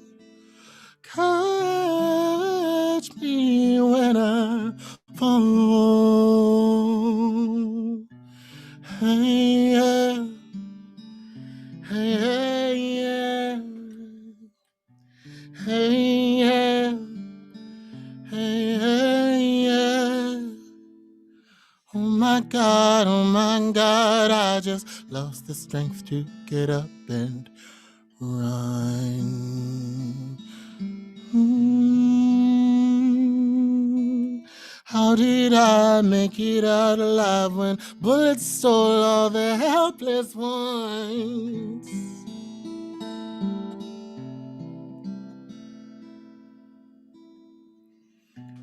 You have soothed all the broken glass I own. You have soothed all the broken glass I own. Still I'm knocking at your door.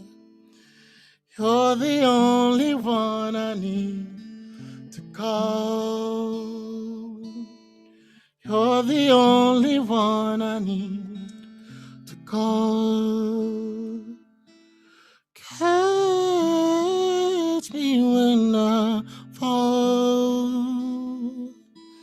Catch me when I fall. You are open, you are honest, you are fearless. You're my strength and you're my armor when I'm weakest.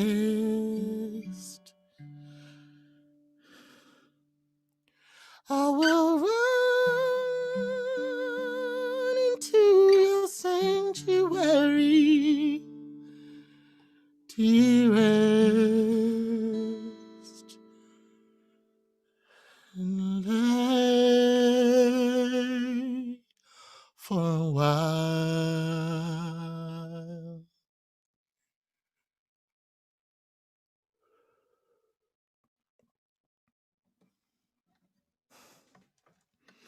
You're the only one I need to call. You're the only one I need to call. You're the only one I need. Catch me when I. Hey, hey, hey, hey, hey, hey, hey,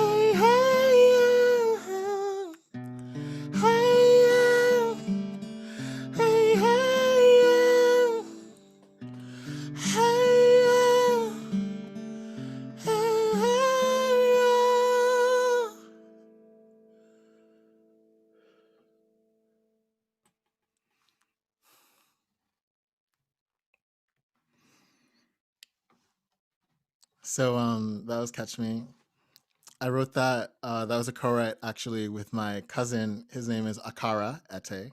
So we're in the A's and K's up in the Ete household. he's Okay. Akara is a London-based producer and owns a label called Otad, and we co-wrote this song the first day we had ever met in person. So that's a fun story behind that song. Ba-ba-ba. I wrote notes about everything that I would say. This next song is called Country Roads. It's a very special song for me because I wrote it from the perspective of my father, sort of like leaving like last advice or like a last goodbye before he passed away. So this is Country Roads.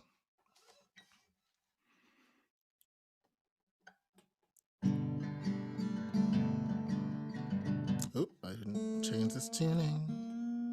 Sometimes I use alternate tunings when I perform, so gotta fix up my... Good. Driving fast on a city road, moving out to find my life, chasing where the wind blows. I'd do anything to get home in time. I would be playing with the children, raising them upright. Wish I didn't have to go, but this is my fight. I've been traveling for miles, but my feet aren't tired.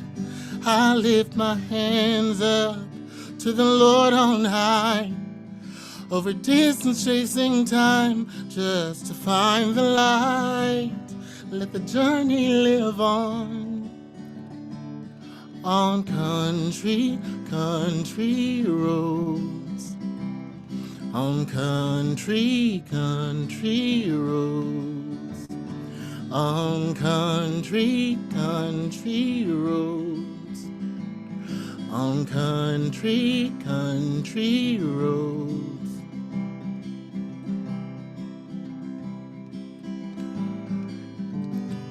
If I had $1 million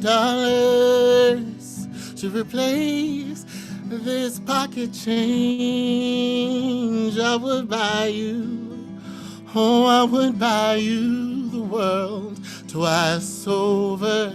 I would rewrite the game. If I'd taken every step just right, I would wealthily leave this life. Please forgive me for taking chances, and forgive me for scraping by.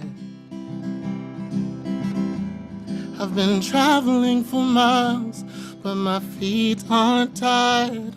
I lift my hands up to the Lord on high, through the distance chasing time, just to find the light. Let the journey live on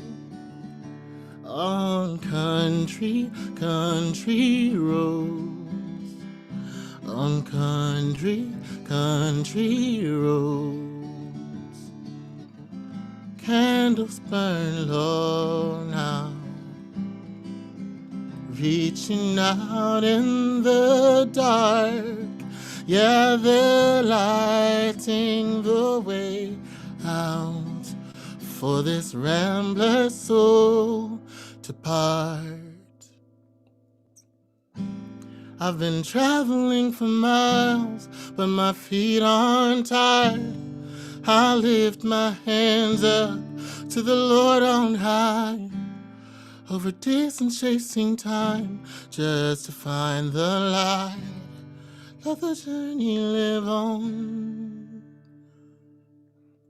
country, country roads, on country, country roads, on country, country roads, on country, country roads, on country, country roads, on country, country roads, on country, country roads, on country, country roads, on country, country roads, on country, country roads.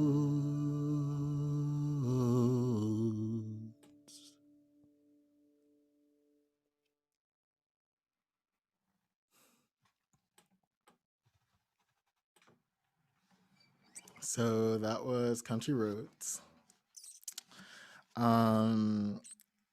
Yeah, it's really interesting. Yeah,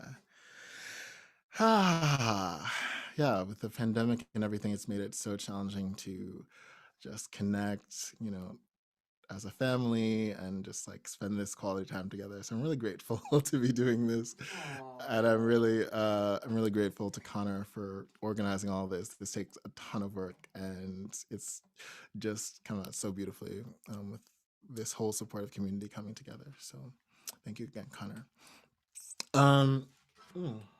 So this next song that I'm about to sing is called Chakras. I wrote this actually to a writing prompt. I participated in the inaugural 2020 singer-songwriter contest, I believe, sponsored by the New York Top Liners. New York Top Liner Camp. New York Top Liner Camp. So top lining is when you write a song, melody, lyrics typically over an existing track. But this song, what was traditionally known as songwriting in like the old copyright code, which will hopefully soon change, the melody and the lyric was known as the song, and that was what you could copyright. And so it's like now what was known as quote unquote songwriting is like now called top lining. So I'm a top liner, yeah.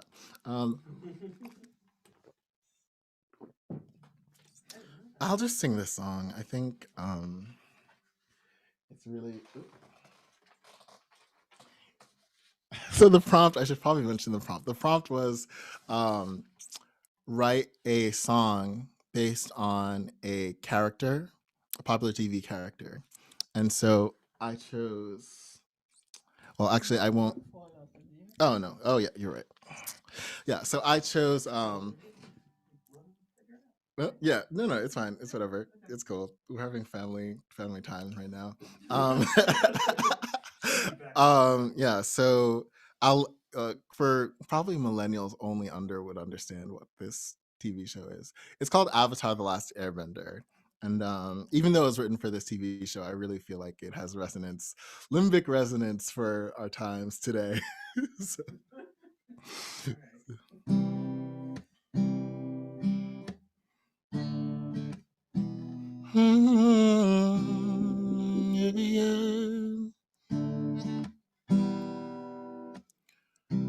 Take me back to the iceberg. You waited there for me. 100 years suddenly you set me free.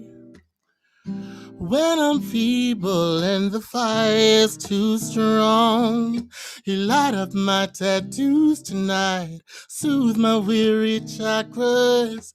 Let's pretend we won the war, lightning never struck us. Make me glow so blue tonight, my eyes reflect your full moonlight. I can't quit staring. Girl, you're fucking up my chakras. Quit fucking up my chakras.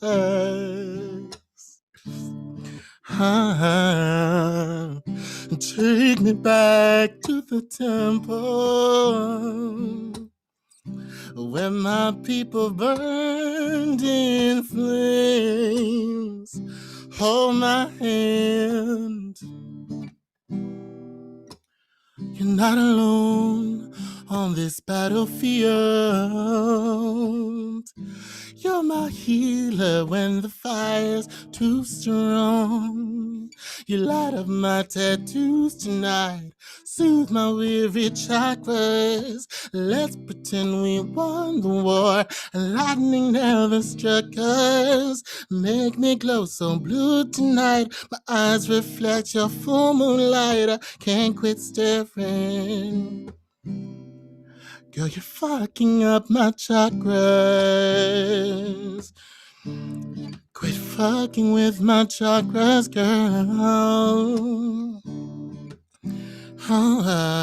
Now I can't even meditate. In your waters I suffocate, drowning in the hope of a brighter day.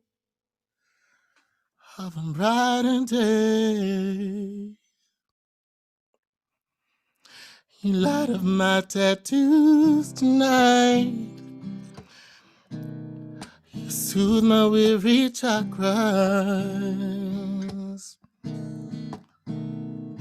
Let's pretend we won the war, and the lightning never struck us.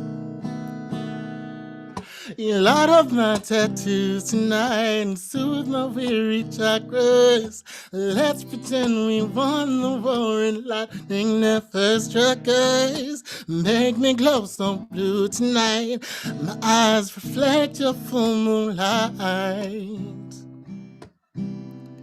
But you're fucking up my chakras. Quit fucking with my chakras, girl. Take me back to the iceberg. You waited there for me. Thank you.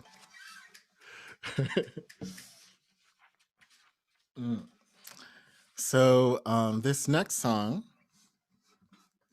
is called False Idols. Co-written with Jess Best and Carrie Cole.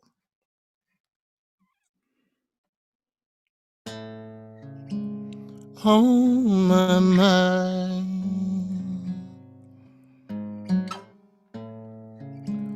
Oh my mind. Oh my mind. Oh my mind. No prayers for the weak. No prayers on a Sunday. No, I'm not asleep. Got my eyes wide awake. Oh my mind. Oh my mind. Mother Mary, rock me gently. Save me from the storm. Holy Father, will you guide me to the land that is my own? I will not bury my deepest cries. When I'm alone with my mirror, I see everything I hide, and I try to see clearer, but won't be tempted by the light. No false idols, light on fire. No false idols, take me higher. Don't need a prayer on the mountain. There's a prayer every day on my lips. My love is like a fountain, no shame overflowing. Oh, no shame overflowing. Oh no, no. Mother Mary, can't you see me? How my wings have spread and grown. Holy Father, watch me flying with the love that is my own. I will not bury my deepest cries. When I'm alone with my mirror, I see everything I hide, and I try to see clearer. Won't be tempted by the light. No false idols light my fire. No false idols take me higher.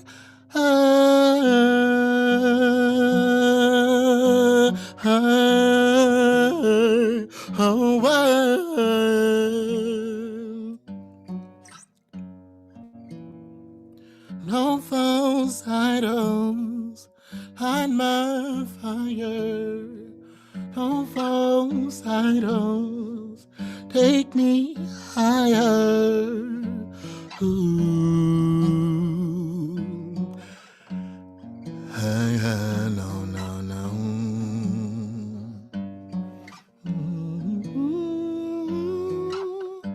Cha cha cha cha cha cha cha. Cha cha cha, no, no, no, no, no. No false idols take me higher. No false idols take me. No false idols light my fire. No false idols take me higher. Oh, my mind. Oh, my mind. My mind. My mind.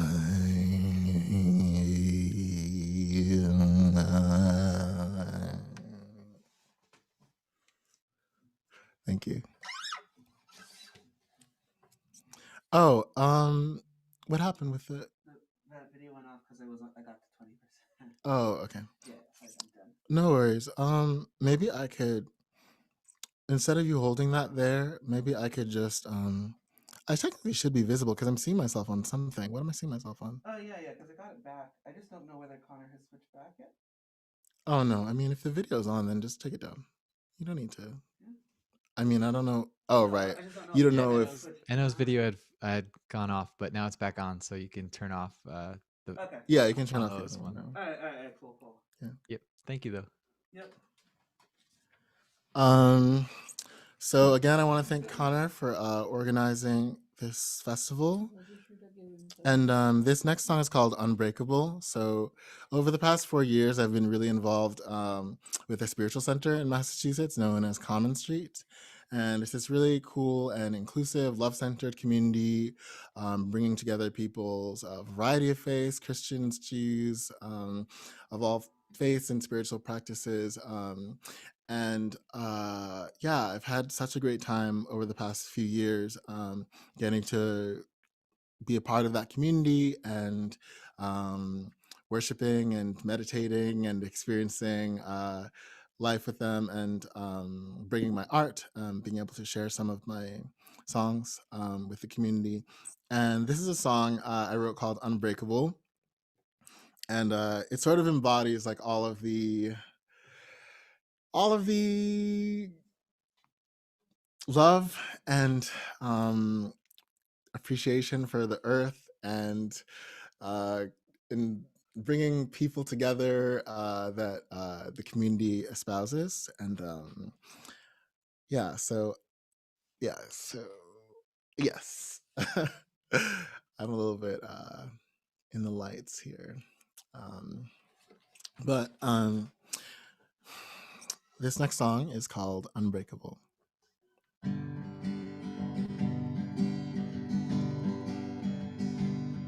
We are all created equal from every walk of life. We want to find happiness. We want to live and thrive. protecting God's creation. We will build a stronger nation and love. We will love with all our might. We're gonna be one people, be one land. We're gonna fight for each other, holding hands. We are unbreakable. We are unbreakable. We're gonna be one people, be one land. We're gonna fight for each other, holding hands. We are unbreakable. We are. We are thankful for the earth. We are thankful for the skies. We will protect this land. In joy we'll live our lives, protecting God's creation. We will build a stronger nation and love with all our might.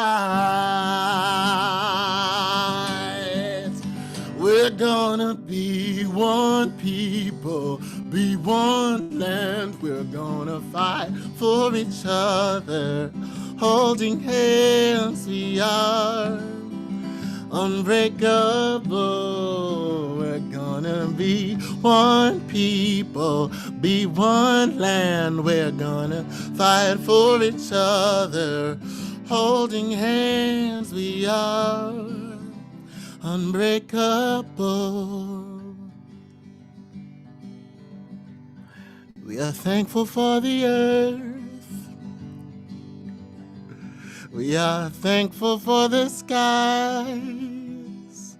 We will protect this land, and in joy and peace we'll live our lives, protecting God's creation. We will build a stronger nation as we're tearing down their walls. We're gonna be one people, be one land. We're gonna fight for each other, holding hands. We are unbreakable. We're gonna be one people, be one land. We're gonna fight for each other, holding hands. We are, oh we are. We will never let them tear us down.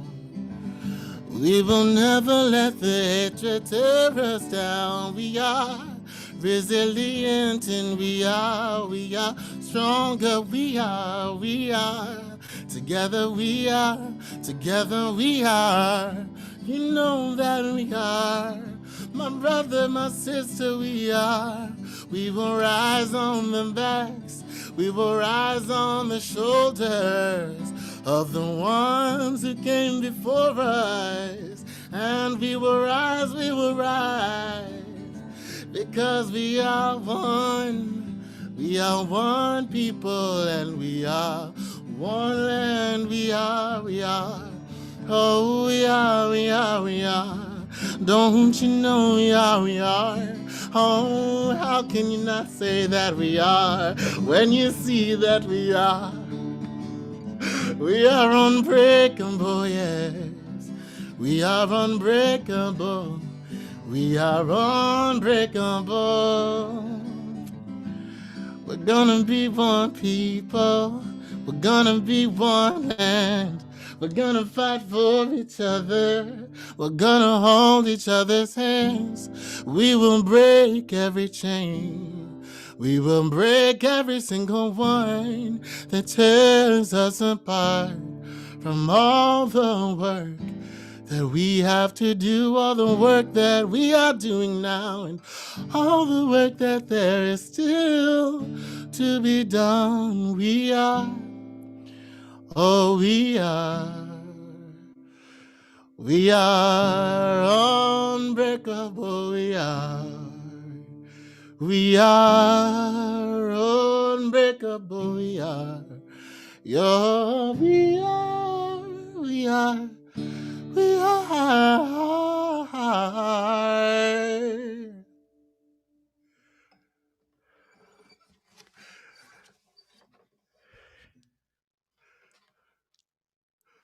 Thank you again.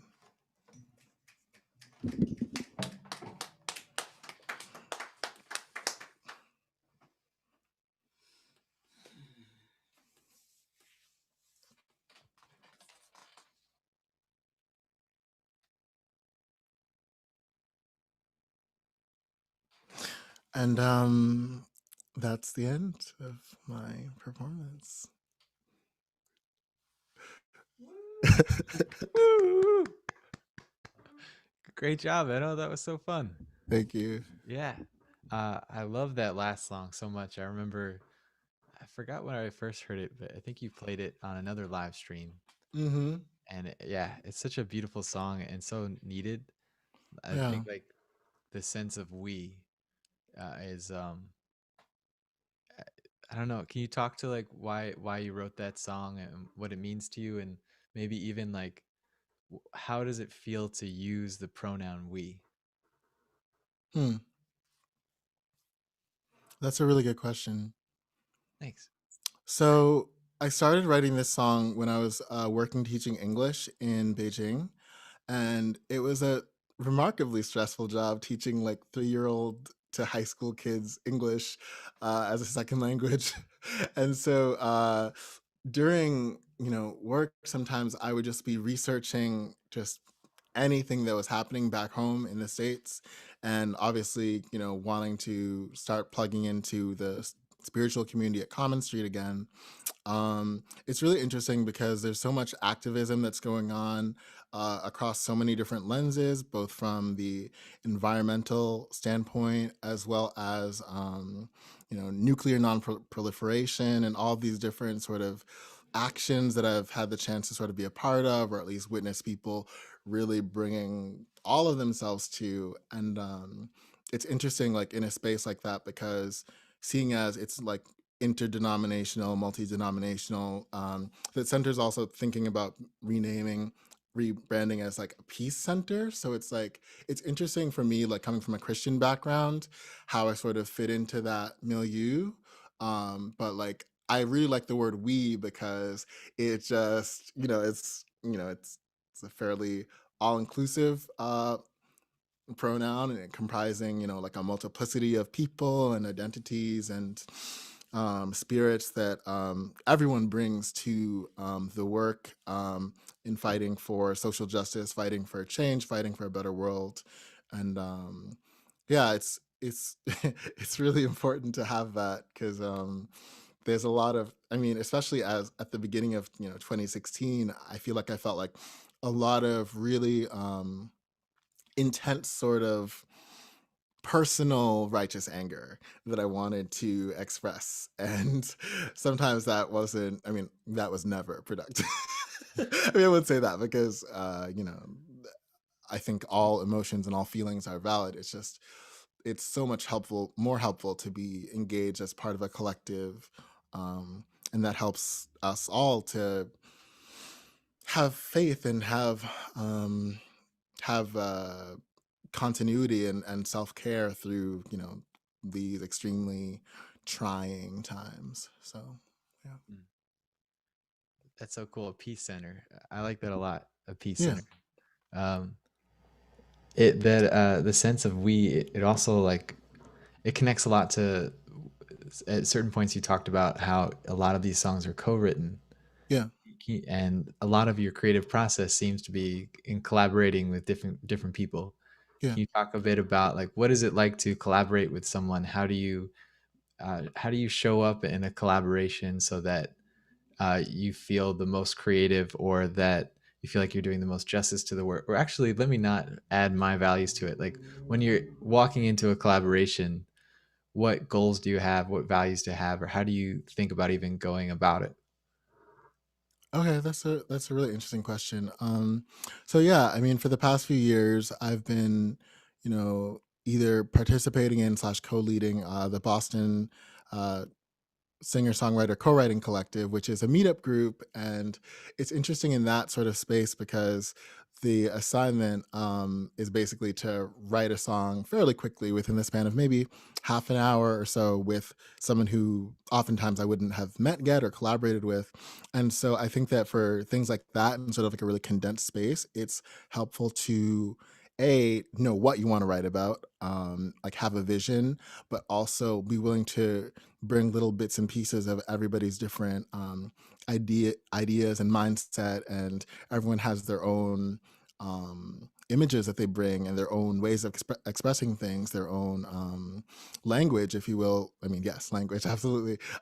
Musically and in terms of their experiences and otherwise, and you bring that into the song. And also from the collaboration standpoint, just using the word "and" really helps. Like instead of saying like, oh, like I like this, but XYZ, just be like, oh yeah, I like this. And I also think we could add this to the bridge, and that helps with sort of the collaboration.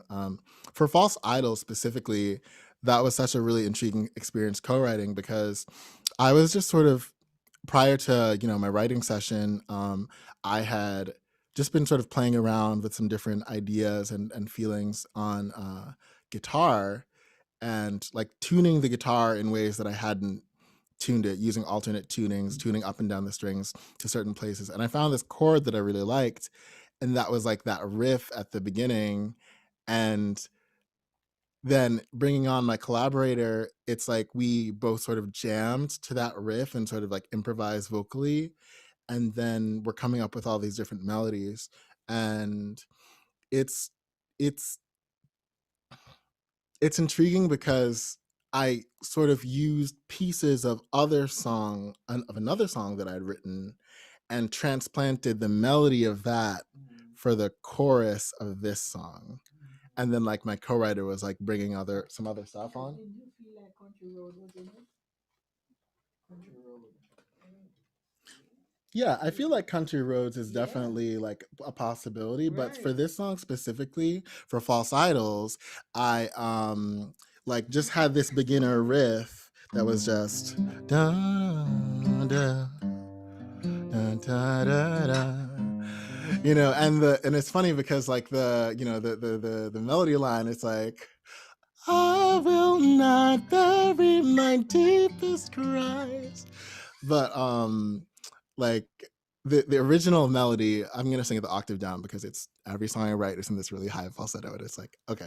So it's like it was a song I wrote like sort of like an anti-Trump song, and the melody was, you will not bury my deepest cries. Feed me to your dogs, then tell me lies.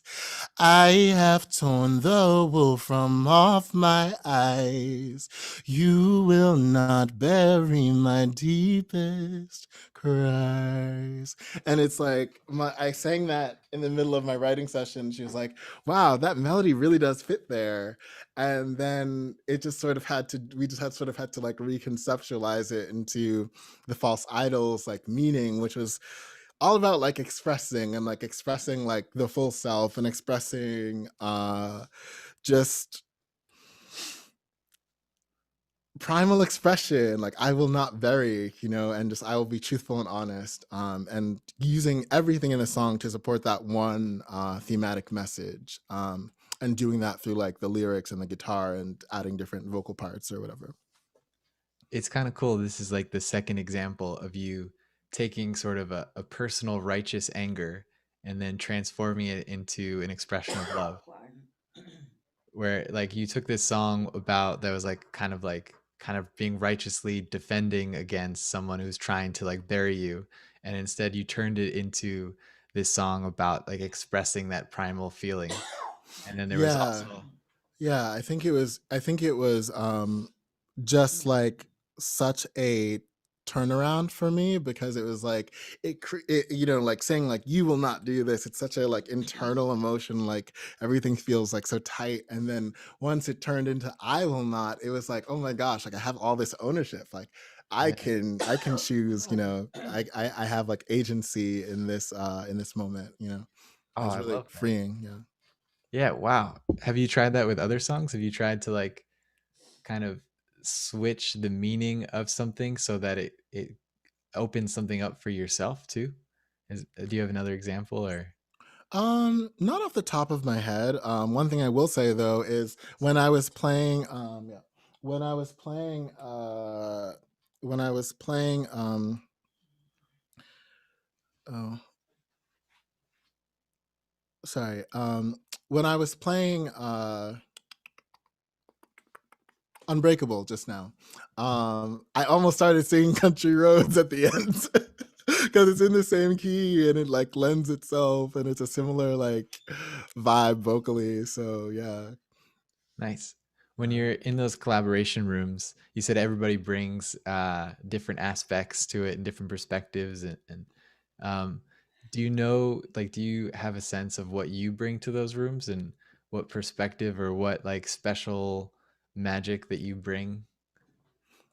Yeah, I think I really have like a really solid sense of like melody and know for myself exactly when the melody is right and when it feels like, wow, this says what I want to say. Also lyrically, like I've done a lot of work on sort of studying lyrics and lyrical structure. And I also feel like I'm really good at looking at a lyric that exists or like a piece that already exists and saying, oh, like, how could we sort of take this raw gem and chisel it into something that's like a bit more meaningful and a bit more specific, because it's that specificity which brings out the song, even which also makes it more universal, which is kind of like this weird dynamic in songwriting, I think.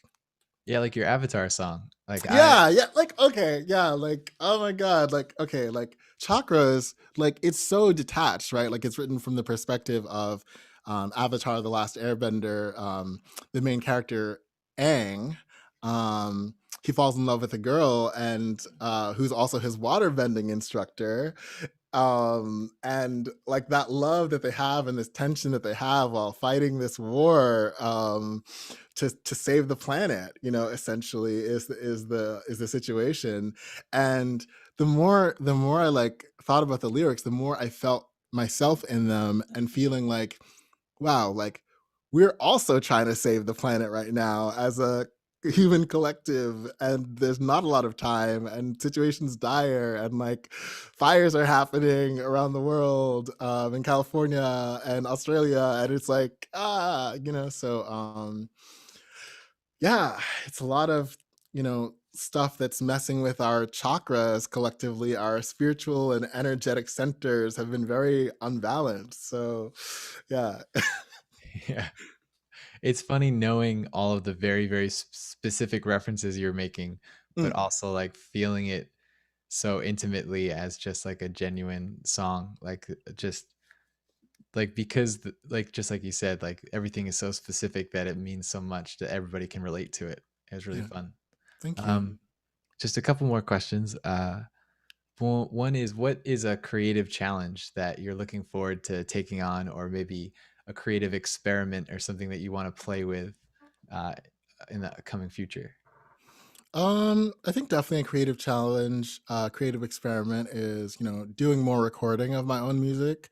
I feel like I've been in my songwriter cave for the past like 5 or so years and just writing and working on that piece, as well as my own vocal performance and spiritual practice and ways in which I can use music, in community, as well as in terms of like expressing like my ideas or just self-expression.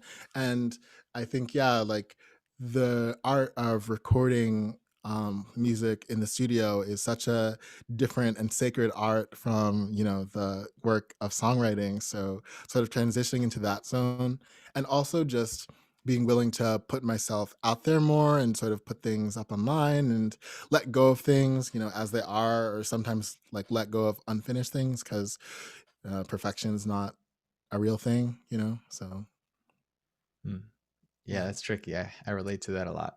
Yeah. And then my final question is, in your bio, you describe yourself as having a towering voice. And I think that's such a perfect explanation or description of your voice. I wonder if you Thank have any you. tips for for anybody that would like to have a towering voice like you.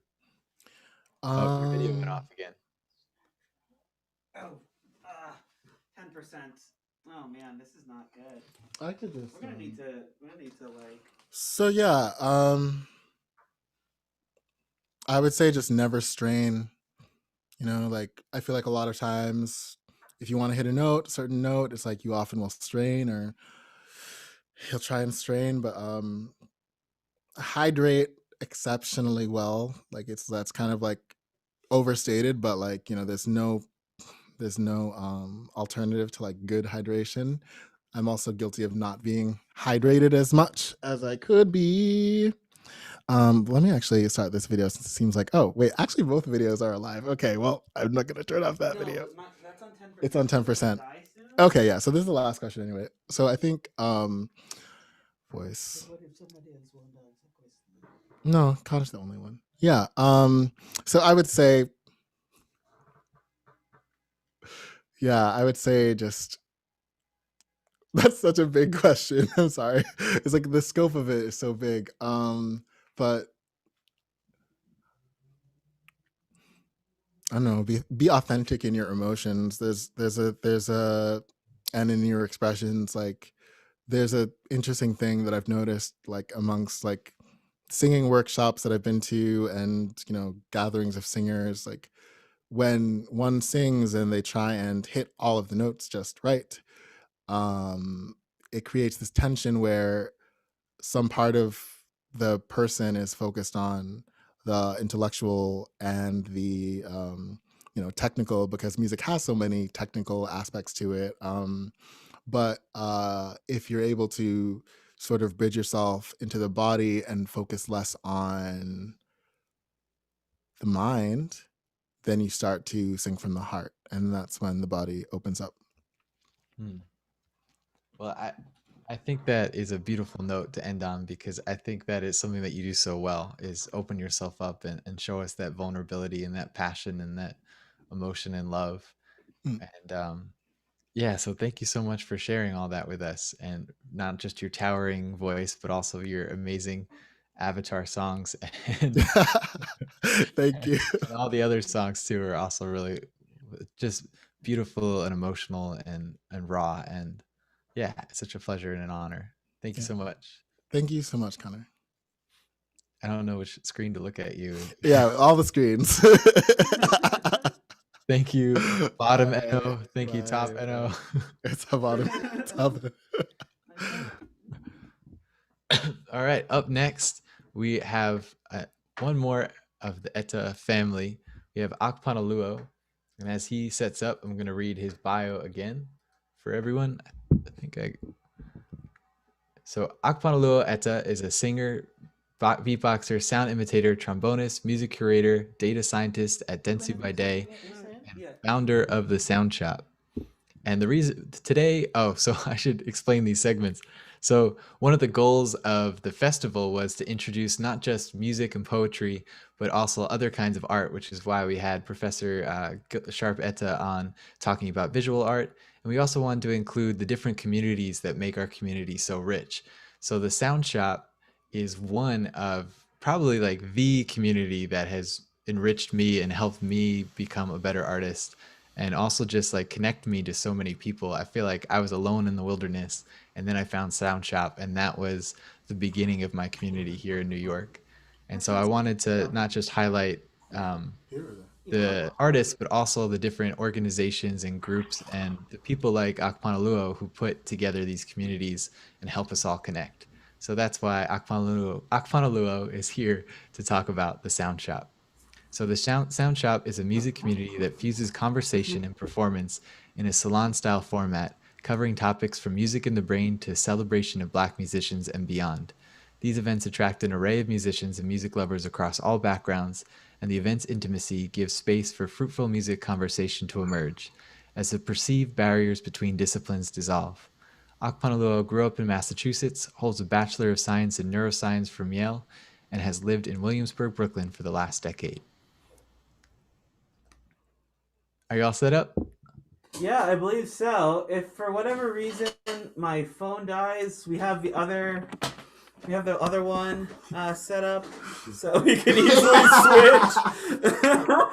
I didn't. Yeah. Wait. No, hold on, wait. Just let's eliminate that contingency. Okay. All right. I'm Just gonna go here. Okay. All right. Let's just. Okay. Yeah. All right. Cool. Yeah. Let's just use the one that says audio etes then to keep it simple. Okay, cool. All right, Okay. we're all set up. So thanks so much for being here. Yeah. Absolutely. Like I said earlier, I feel like this whole festival has been about community, and the Sound Shop was the community that helped me not just kind of grow as a musician, but grow as a human being and connect to so many amazing people. So Mhm. can you introduce a little bit about what the Sound Shop is, or maybe how it started and where it was, and then we can talk after that about what's happening now with the Sound Shop. Cool. Yeah. I'll give you a rundown of how it started, how it evolved over the last 4 years, or into just before the present. Yes. But yeah, I started the music salon in January of 2017. The inspiration of that kind of came out of my time in LA when I was connecting various people in the world of music, including my brother. And I came back from LA, and I was just remarking to my brother about how I'd never set foot in LA up until that point, and I didn't work in the music business, and yet I was very adeptly making all these connections. And so I basically said to him, why don't I bring together the people that I know in New York, and they can hear your music, they can give you advice, feedback, and encouragement. And in so doing, I would help my brother build a music community. And so just three weeks after that conversation, I had 10 people over in my apartment, including you. And yeah, we just shared music for a couple hours. It was really fun, and yeah, everybody shared something. Whether they literally created it or not. And yeah, we just talked about it, and yeah, I really enjoyed the conversation, and just the breadth and the depth of the conversation that we were able to have. And then it just became a thing that, I was intrinsically motivated to do. And so I just kept doing it month after month. I would do different themes. And yeah, our basic idea is of the Sound Shop is to be this sort of nexus of various disciplines relating to music. It's not any specific genre. It's sort of bringing everything together, and being a space where people can have intelligent but not pretentious conversation about music, and just share in the love and joy of everything that music has to offer.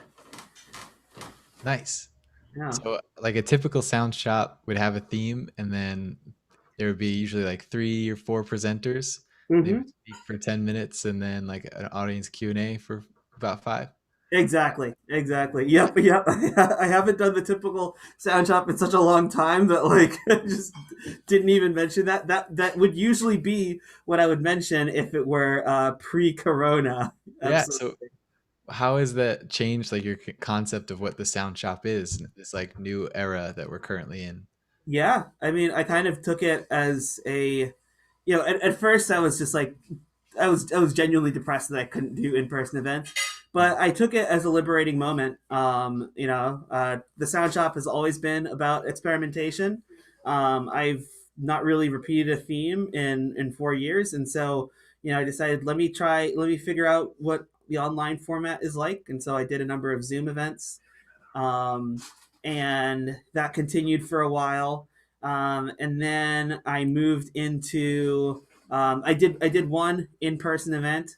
That was the Black Solstice Salon, which I did in collaboration with the French creperie that is below my apartment in Williamsburg. That was really delightful, and it was at the perfect time because with the George Floyd protests, and I think there was a really big focus on elevating Black voices, and I was in the perfect position to do that in a very authentic way. And then yeah, from that point on, I'd kind of gotten sick of doing Zoom events, and I had I didn't feel ready to like commit to in-person events because I knew that things would deteriorate with COVID. I didn't really want to get my hopes up in that sort of way, and here we are, and things are getting a lot more difficult. As you wear a mask. Yeah, exactly. I'm wearing a mask so I can be with my family this weekend. Yeah, but yeah. So then I started doing artist interviews, and it started with I focused on interviewing artists within the Soundshop community, and very recently, things have opened up in terms of whom I'm interviewing. So coming up next Tuesday at noon, I'm going to be interviewing Miri Ben-Ari. She is a Grammy Award-winning violinist and humanitarian. She won her Grammy for her work co-writing Jesus Walks with Kanye West. And yeah, she's been doing really incredible things, and it's so cool to be able to have someone on that's had such a monumental influence on hip hop, and has just like continued flourishing and evolving from there. So yeah, I'm super excited to like get into the details of like what she's up to right now and how she's evolved since her earlier days in the hip hop world. And I actually have another big artist coming up in January that I'm going to be interviewing. So that will be revealed in a couple of weeks at the start of January, probably. I thought you were about to give us an exclusive. No, you'll have to wait and see. You'll have to follow the Sound Shop on Instagram at the Sound Shop. Yeah. It's been such a fun time and such a blessing to interview all these different artists over the course of the festival. And Yeah. I feel like I've learned so much, and there are different themes that have popped up. I wonder for you, like you've been doing all these Instagram interviews, Mhm. what are some of the things that you feel like you've learned, or the kind of just the conversations that have really resonated with you across all of these interviews? Right. So I think the key to doing a good interview is really simple. At least in my head. I think that because I never came at it from the angle of like I'm going to do this thing as like a thing. It's definitely liberated me in terms of doing an interview. But the thing that I focus on is like I learn as much as I can about the artist. And if they have existing interviews, I listen to those. If they have any like live recordings, I check those out. Just like absorb as much information as possible, and then from there, I ask four questions. In like the pre-interview, so I ask them like what they're thinking about right now, and what they're both musically and otherwise, and then also what they're working on right now, both musically and otherwise. And so I have those four things, and then I have all the information that I've gathered from like researching them online. And the combination of all of that, I'm able to like see the connective threads between like all of the things that they are about. And it just leads to these moments where like I'm able to surprise them with the kinds of things that I'm able to bring to the table. And I have every confidence that I'm going to very pleasantly surprise Mary with the kinds of questions that I'm going to ask her. So I am really looking forward to that. Are you gonna go like Nardwar level on her and like pull out like a photo album from when she was a kid? Like, I don't think I'm gonna go that no, Nardwar. Wait, I don't even know what you're actually referring to. You don't know Nardwar? Nardwar is this he's this guy that interviews like a lot of rappers, and I think just musicians in general.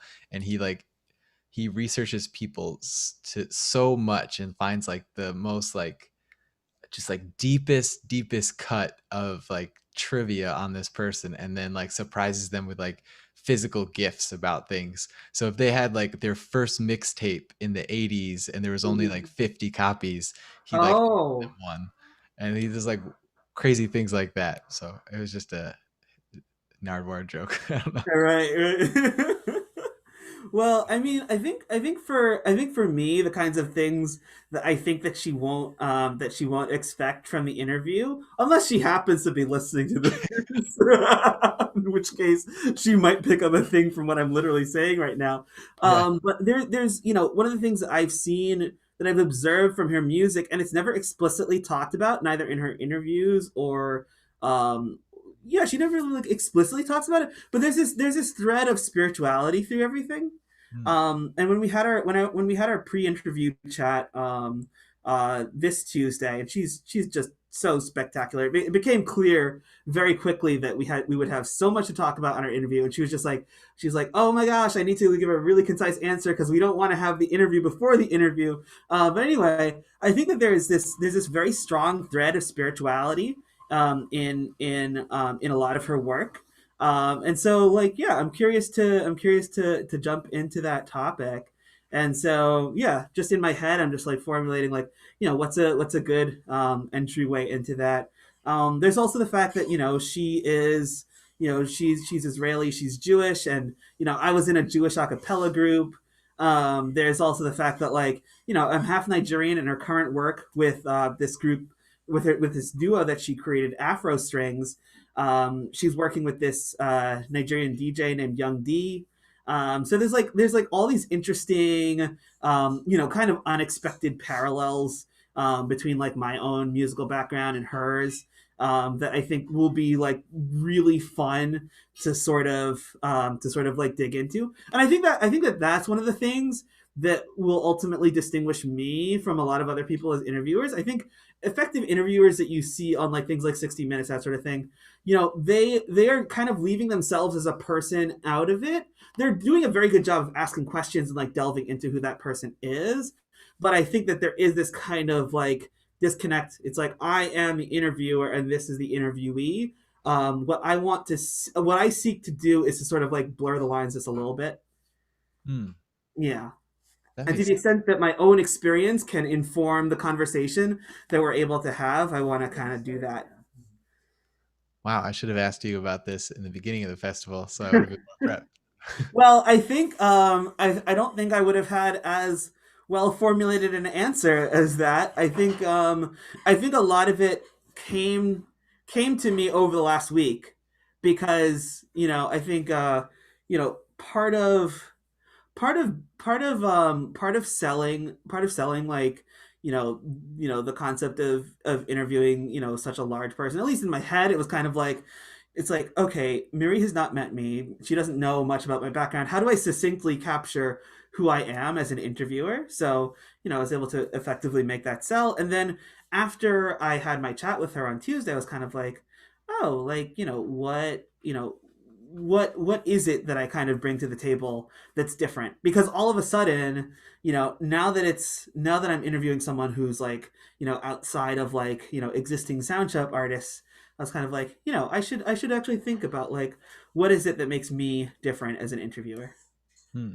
Yeah. Have you talk about blurring the lines and like bringing yourself and your background into the interviews? Have you done that for other artists that you've talked to, or Oh yeah, yeah, absolutely, absolutely. And I think this gets to where like I was I'm a lot more clear on it now because I think before I was interviewing artists that have already performed with the Sound Shop that I already have this rapport with, and so I was able to naturally bring that to an interview setting. And I was less certain whether I could properly bring that to being able to interview like a bigger name. But then we had our conversation. I was like, you know what? Like a conversation's a conversation, and like you know, it doesn't matter whether I'm talking to someone that I've known for a ton of like many years and have worked with, or it's like someone who I've only just met. I'm gonna bring the same kind of intellectual curiosity to the table, and yeah, it's gonna be awesome. Yeah. Of intellectual curiosity, you said one of your questions that you ask artists that you're going to interview is what are they thinking about right now in Uh-huh. regards to music or just in general. Right. So how about you? What are some things that you're thinking about now, or in terms of music or just in general? Like, what is something that has got you curious? Yeah, that's a great question. I think Your question. yeah, sorry, what? It's Right, your yeah. question. That's why it's a great No, question. that's literally my question.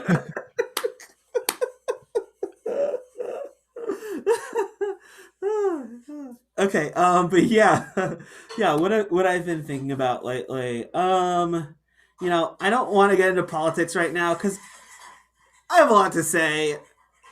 I feel like so many people are saying the things, so I'm not going to go there. But something that is like intellectually stimulating, like really intellectually stimulating, that I'm thinking about right now is immersive audio and how to do that well.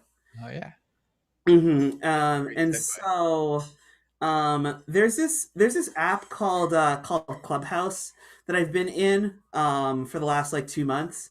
It's an audio only app, and it's this amazing space for like conversation.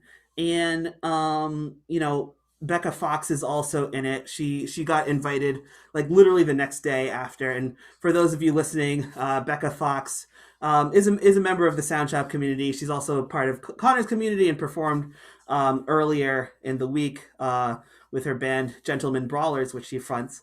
But On the anyway, Tuesday night video, if anyone wants to go back and watch the Tuesday night's video. yeah, do check it out. Do check it out.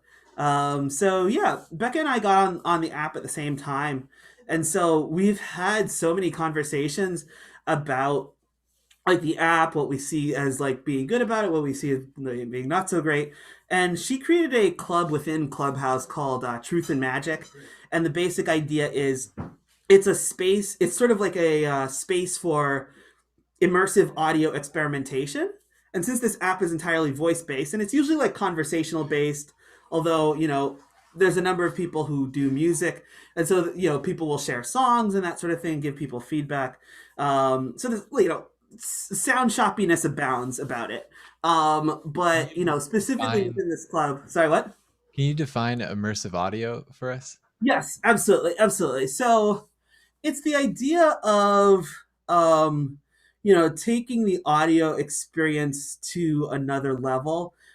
So for example, what Becca Fox of Gentlemen Brawlers has been thinking of is creating a sort of sleep no more type experience to go along with her music, where there's different songs being performed in different rooms and the audience is being led through this space.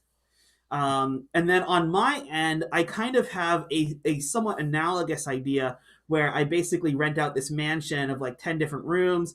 And I have this binaural microphone, which records audio in such a way that when you hear it in your headphones, it sounds like it's surround sound.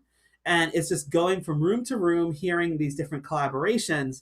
Mine is meant to be an entirely audio only experience. It's like the equivalent of like you read a novel and you're just seeing words on the page, but it creates images in your head. I want to do that with sound. And so we have like very complementary ideas about how to do immersive audio. Something that's a little bit more on the beaten path in terms of immersive audio is probably like virtual reality stuff. Like you put on your VR headset and then you have like 3D sound to like kind of go with that. Then there's also like augmented reality. But yeah, just generally like thinking of new ways to use audio to like bring people into an experience. So all that being said, Becca and I, both in texts and in this club Truth and Magic, have been throwing around all these different ideas and different things that we want to like try out and experiment with. We are like dabbling with there's this one event that we've done called sexting out loud, which is like dry texts read wet, where people just like come up with like ridiculous ways to make the most mundane like topics like really sexy. Like Yeah. we're gonna put a Christmas tree through the hallway into the apartment, and like turn that into like a like double entendre filled back and forth between people doing like very sexy voices. Wait, can you give us a wet reading of that example? Oh no, I'm not. I'm not the one for this. But let's see what else. What else have we been throwing around? One of the things that I want to do is we're going to have a full listening session to Orson Welles's retelling of War of the Worlds, because that was like a really big deal when it came out in 1938.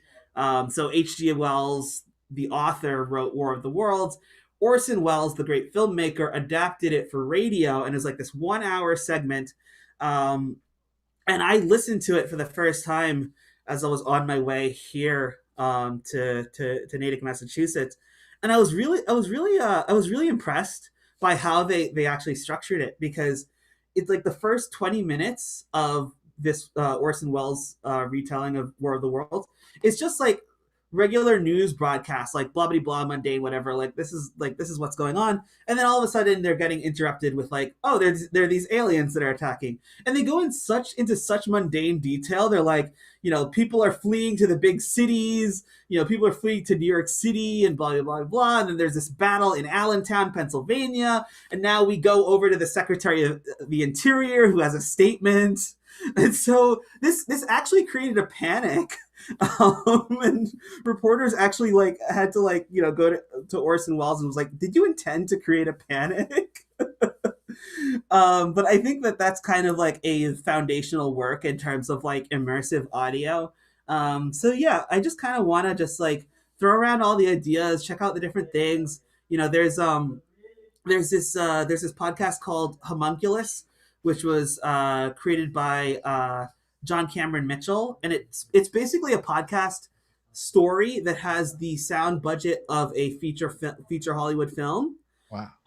Yeah, and I have had the good fortune of catching snippets of it at Dungeon Beach, which actually worked on the post production. Dungeon Beach is a place that has supported Soundshop and hosted a number of events. It's on this subscription only podcast app called Luminary. But now that I'm in this space of like thinking about immersive audio, I think I'm gonna like get a subscription to Luminary, check it out. I also did my Halloween recording, which is my homage to blues, neuroscience, and Halloween. Wait, neuroscience too? Sorry, what? Neuroscience as well? Can you tell us more about that project, and how does neuroscience involved in that as well? Yeah, absolutely. So, okay. So when I first started Soundshop, one of the early themes that I did was music, like music and visuals. And I had a dancer give a presentation. I had an animator give a presentation. I ended up giving a presentation where I told everyone at the start of the presentation to close their eyes. Then I tiptoed around the room, and then I said, without opening your eyes, point to where I am. And they pointed, and I was like, how were you able to identify where I'd moved to? And I explained the neuroscience of how our brain is able to interpret where sound comes from. Sound enters this. If sound enters this ear before this ear, your brain knows that it's from the right. If it's louder in this ear than this ear, it also knows it's from the right. And our ears are asymmetrical, and so we're able to figure out like this sounds different from this, and then our shoulders also block sound. And so a binaural microphone, which is like this mannequin head, is able to, with like rubber ears and microphones in the ears, is able to replicate the sort of auditory inputs as if it were entering into a real human head. And so that my understanding of neuroscience is what led me to learn about and understand and appreciate binaural audio.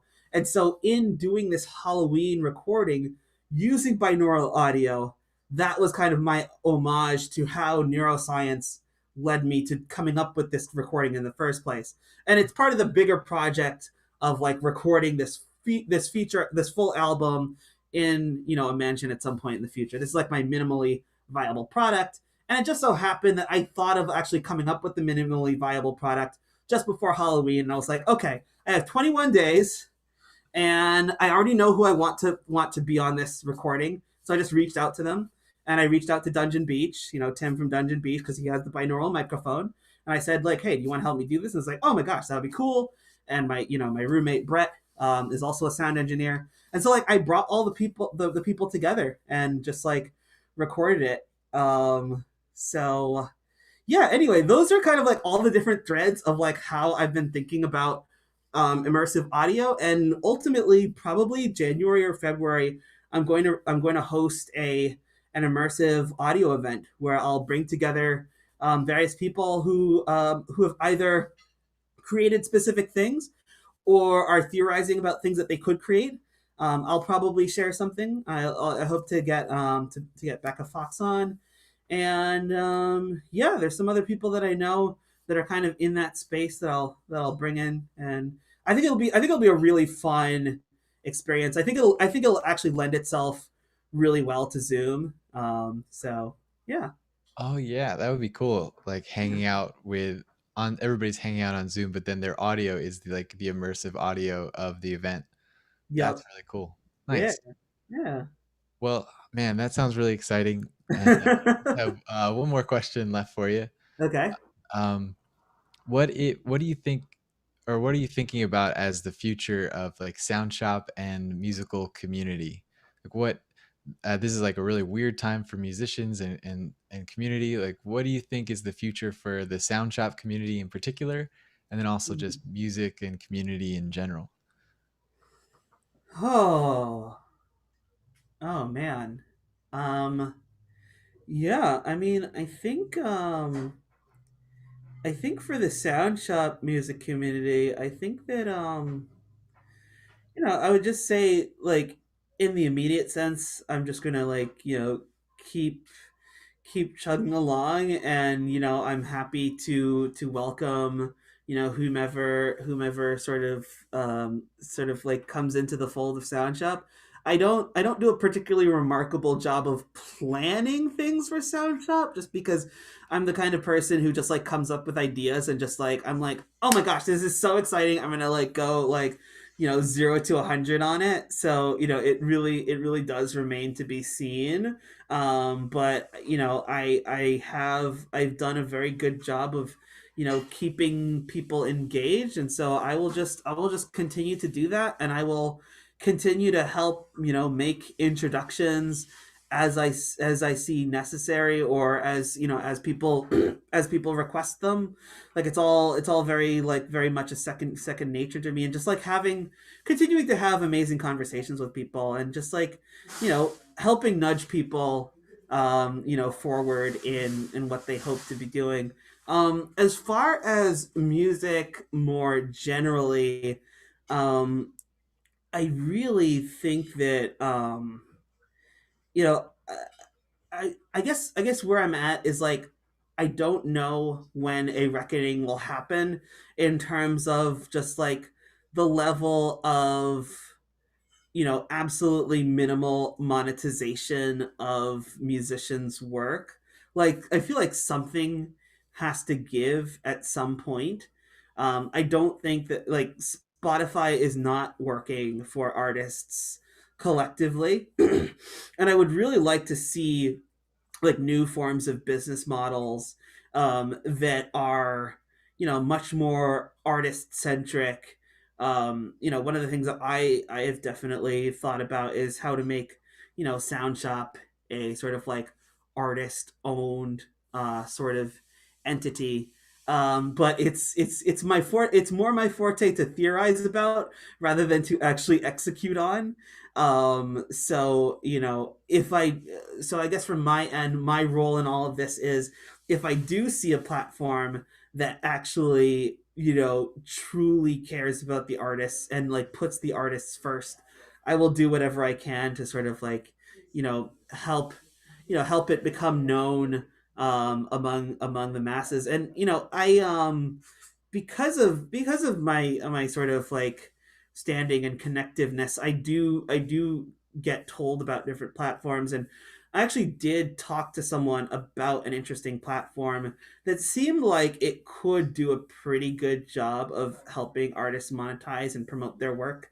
I'm not gonna mention it right now by name, in part because it's still in beta, also in part because I have completely forgotten the name. But it's something that it's something I'm going to follow, and start as I start to get an understanding of the platform. I'll start sharing it with other artists in the community, and see how they feel about it, and if it's something that they feel like generally genuinely serves them in a way that like stands out from the platforms that exist, then I'll help spread the word further. Yeah, is there another part to the question? Nope, I think that was it. Okay, Yeah. cool, Well, cool. thank you so much for being here. And I Yeah, just want to say again, like I said in the introduction, I think you're, thank you for holding a space and creating a space where we could all come together and share our gifts and share ourselves, and being someone who is so supportive and also connecting us to each other. I think, especially when you're in a big city, it's very easy to get lost, and having people that are looking out for other people and trying to connect them to community is such an important and vital role. So thank you so much for helping me and helping so many other people with that. thank you so much. Thank you so much. And it's it's been such a pleasure, seeing your work evolve. And I've said that a million times, but it always bears mentioning. So I look forward to seeing what's to come, and I cannot wait until your album comes out. Yeah. Well, after getting all this advice from all these artists, I think it's definitely pushed forward a bit. So, Cool, yeah. cool. Well, thank you to the whole Etta family. We had a whole Etta extravaganza. That was really Yeah, fun. yeah. Connor says thanks to the whole Etta family. Thanks, Connor. Cool. Well, speaking of family, I just want to remind everyone that all of the artists' links are in the description below. And also, there is the donation link below as well. If anyone would like to donate to the National Bailout, we are $35 away from getting $2,000 by the end of tonight. So that was the original goal that I set out in the beginning. So $35. So please, any chip in any amount, because if you chip in five and then six other people chip in five, we'll reach our goal. So thank you so Woo! much, everyone, and thank you so much, Akpanoluo. Thank And you. we are ready now for Dovi J. Woo! Another amazing Soundshop artist. Yeah. Ah. Hey, I was pulling up your bio and I didn't even notice you were on. How's it going? Going good. How are you? Pretty good. All right, let me know if this is an okay angle. Yeah, looks good.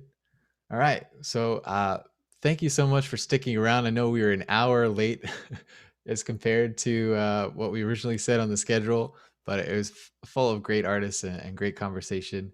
And for everyone who stuck around, you are the smartest people in the world, because Dovi J is one to stick around and wait 8 whole days for 8 crazy nights. I would wait, maybe more, probably more. Dovi J, a singer-songwriter from Colorado, finds his release in harmonies. As a loop artist, he stacks unique voicings to create complex and soothing chords using his voice and a piano, and also today a guitar. Thank you so much for being here. Take it away. Thanks for having me. Is that clear? Can you hear this? Yep, sounds good. Sounds clear. Okay. Yeah, thanks Connor for having me, for setting up this whole festival. All 8 days have been remarkable, and there's been so much music and poetry and laughs and stories. It's just been amazing. So thank you again for setting this up. I'm gonna start my set with a cover of a song by my biggest musical inspiration, Bon Iver, and it's a song called Woods, and I think it's very fitting, at least in today's climate. And it's the same phrase repeated over and over. And the phrase goes, I'm up in the woods, I'm down on my mind. I'm building a still to slow down the time. And so how I imagine this is there's this person in this cabin in the woods by themselves in the dead of winter, just trying to quiet their mind to slow down the time. And I think it, again, is very fitting for today's day and age and this year. So if you'd indulge me, feel free to close your eyes. And yeah, this is Woods. I'm up in the woods. I'm down on my mind. I'm building a still to slow down the time. I'm up in the woods. I'm down on my mind. I'm building a still to slow down the time. I'm up in the woods. I'm down on my mind. I'm building a still to slow down the time. I'm up in the woods. I'm down on my mind. I'm building a still to slow down the time. I'm up in the woods. I'm down on my mind. I'm building a still to slow down the time. I'm up in the woods. I'm down on my mind. I'm building a still to slow down the time. I'm up in the woods. I'm down on my mind. I'm building a still to slow down the time. I'm up in the woods. I'm down on my mind. I'm building a still to slow down the time. And that was a cover of Woods by Bon Iver. This next one is an original song called Memories that I wrote a year or two back. The chorus goes, I could hold you a million forevers, all the things that I wish you could show me. Though we know that we can't be together, you will live in my dearest of memories. Ooh, ooh, ooh.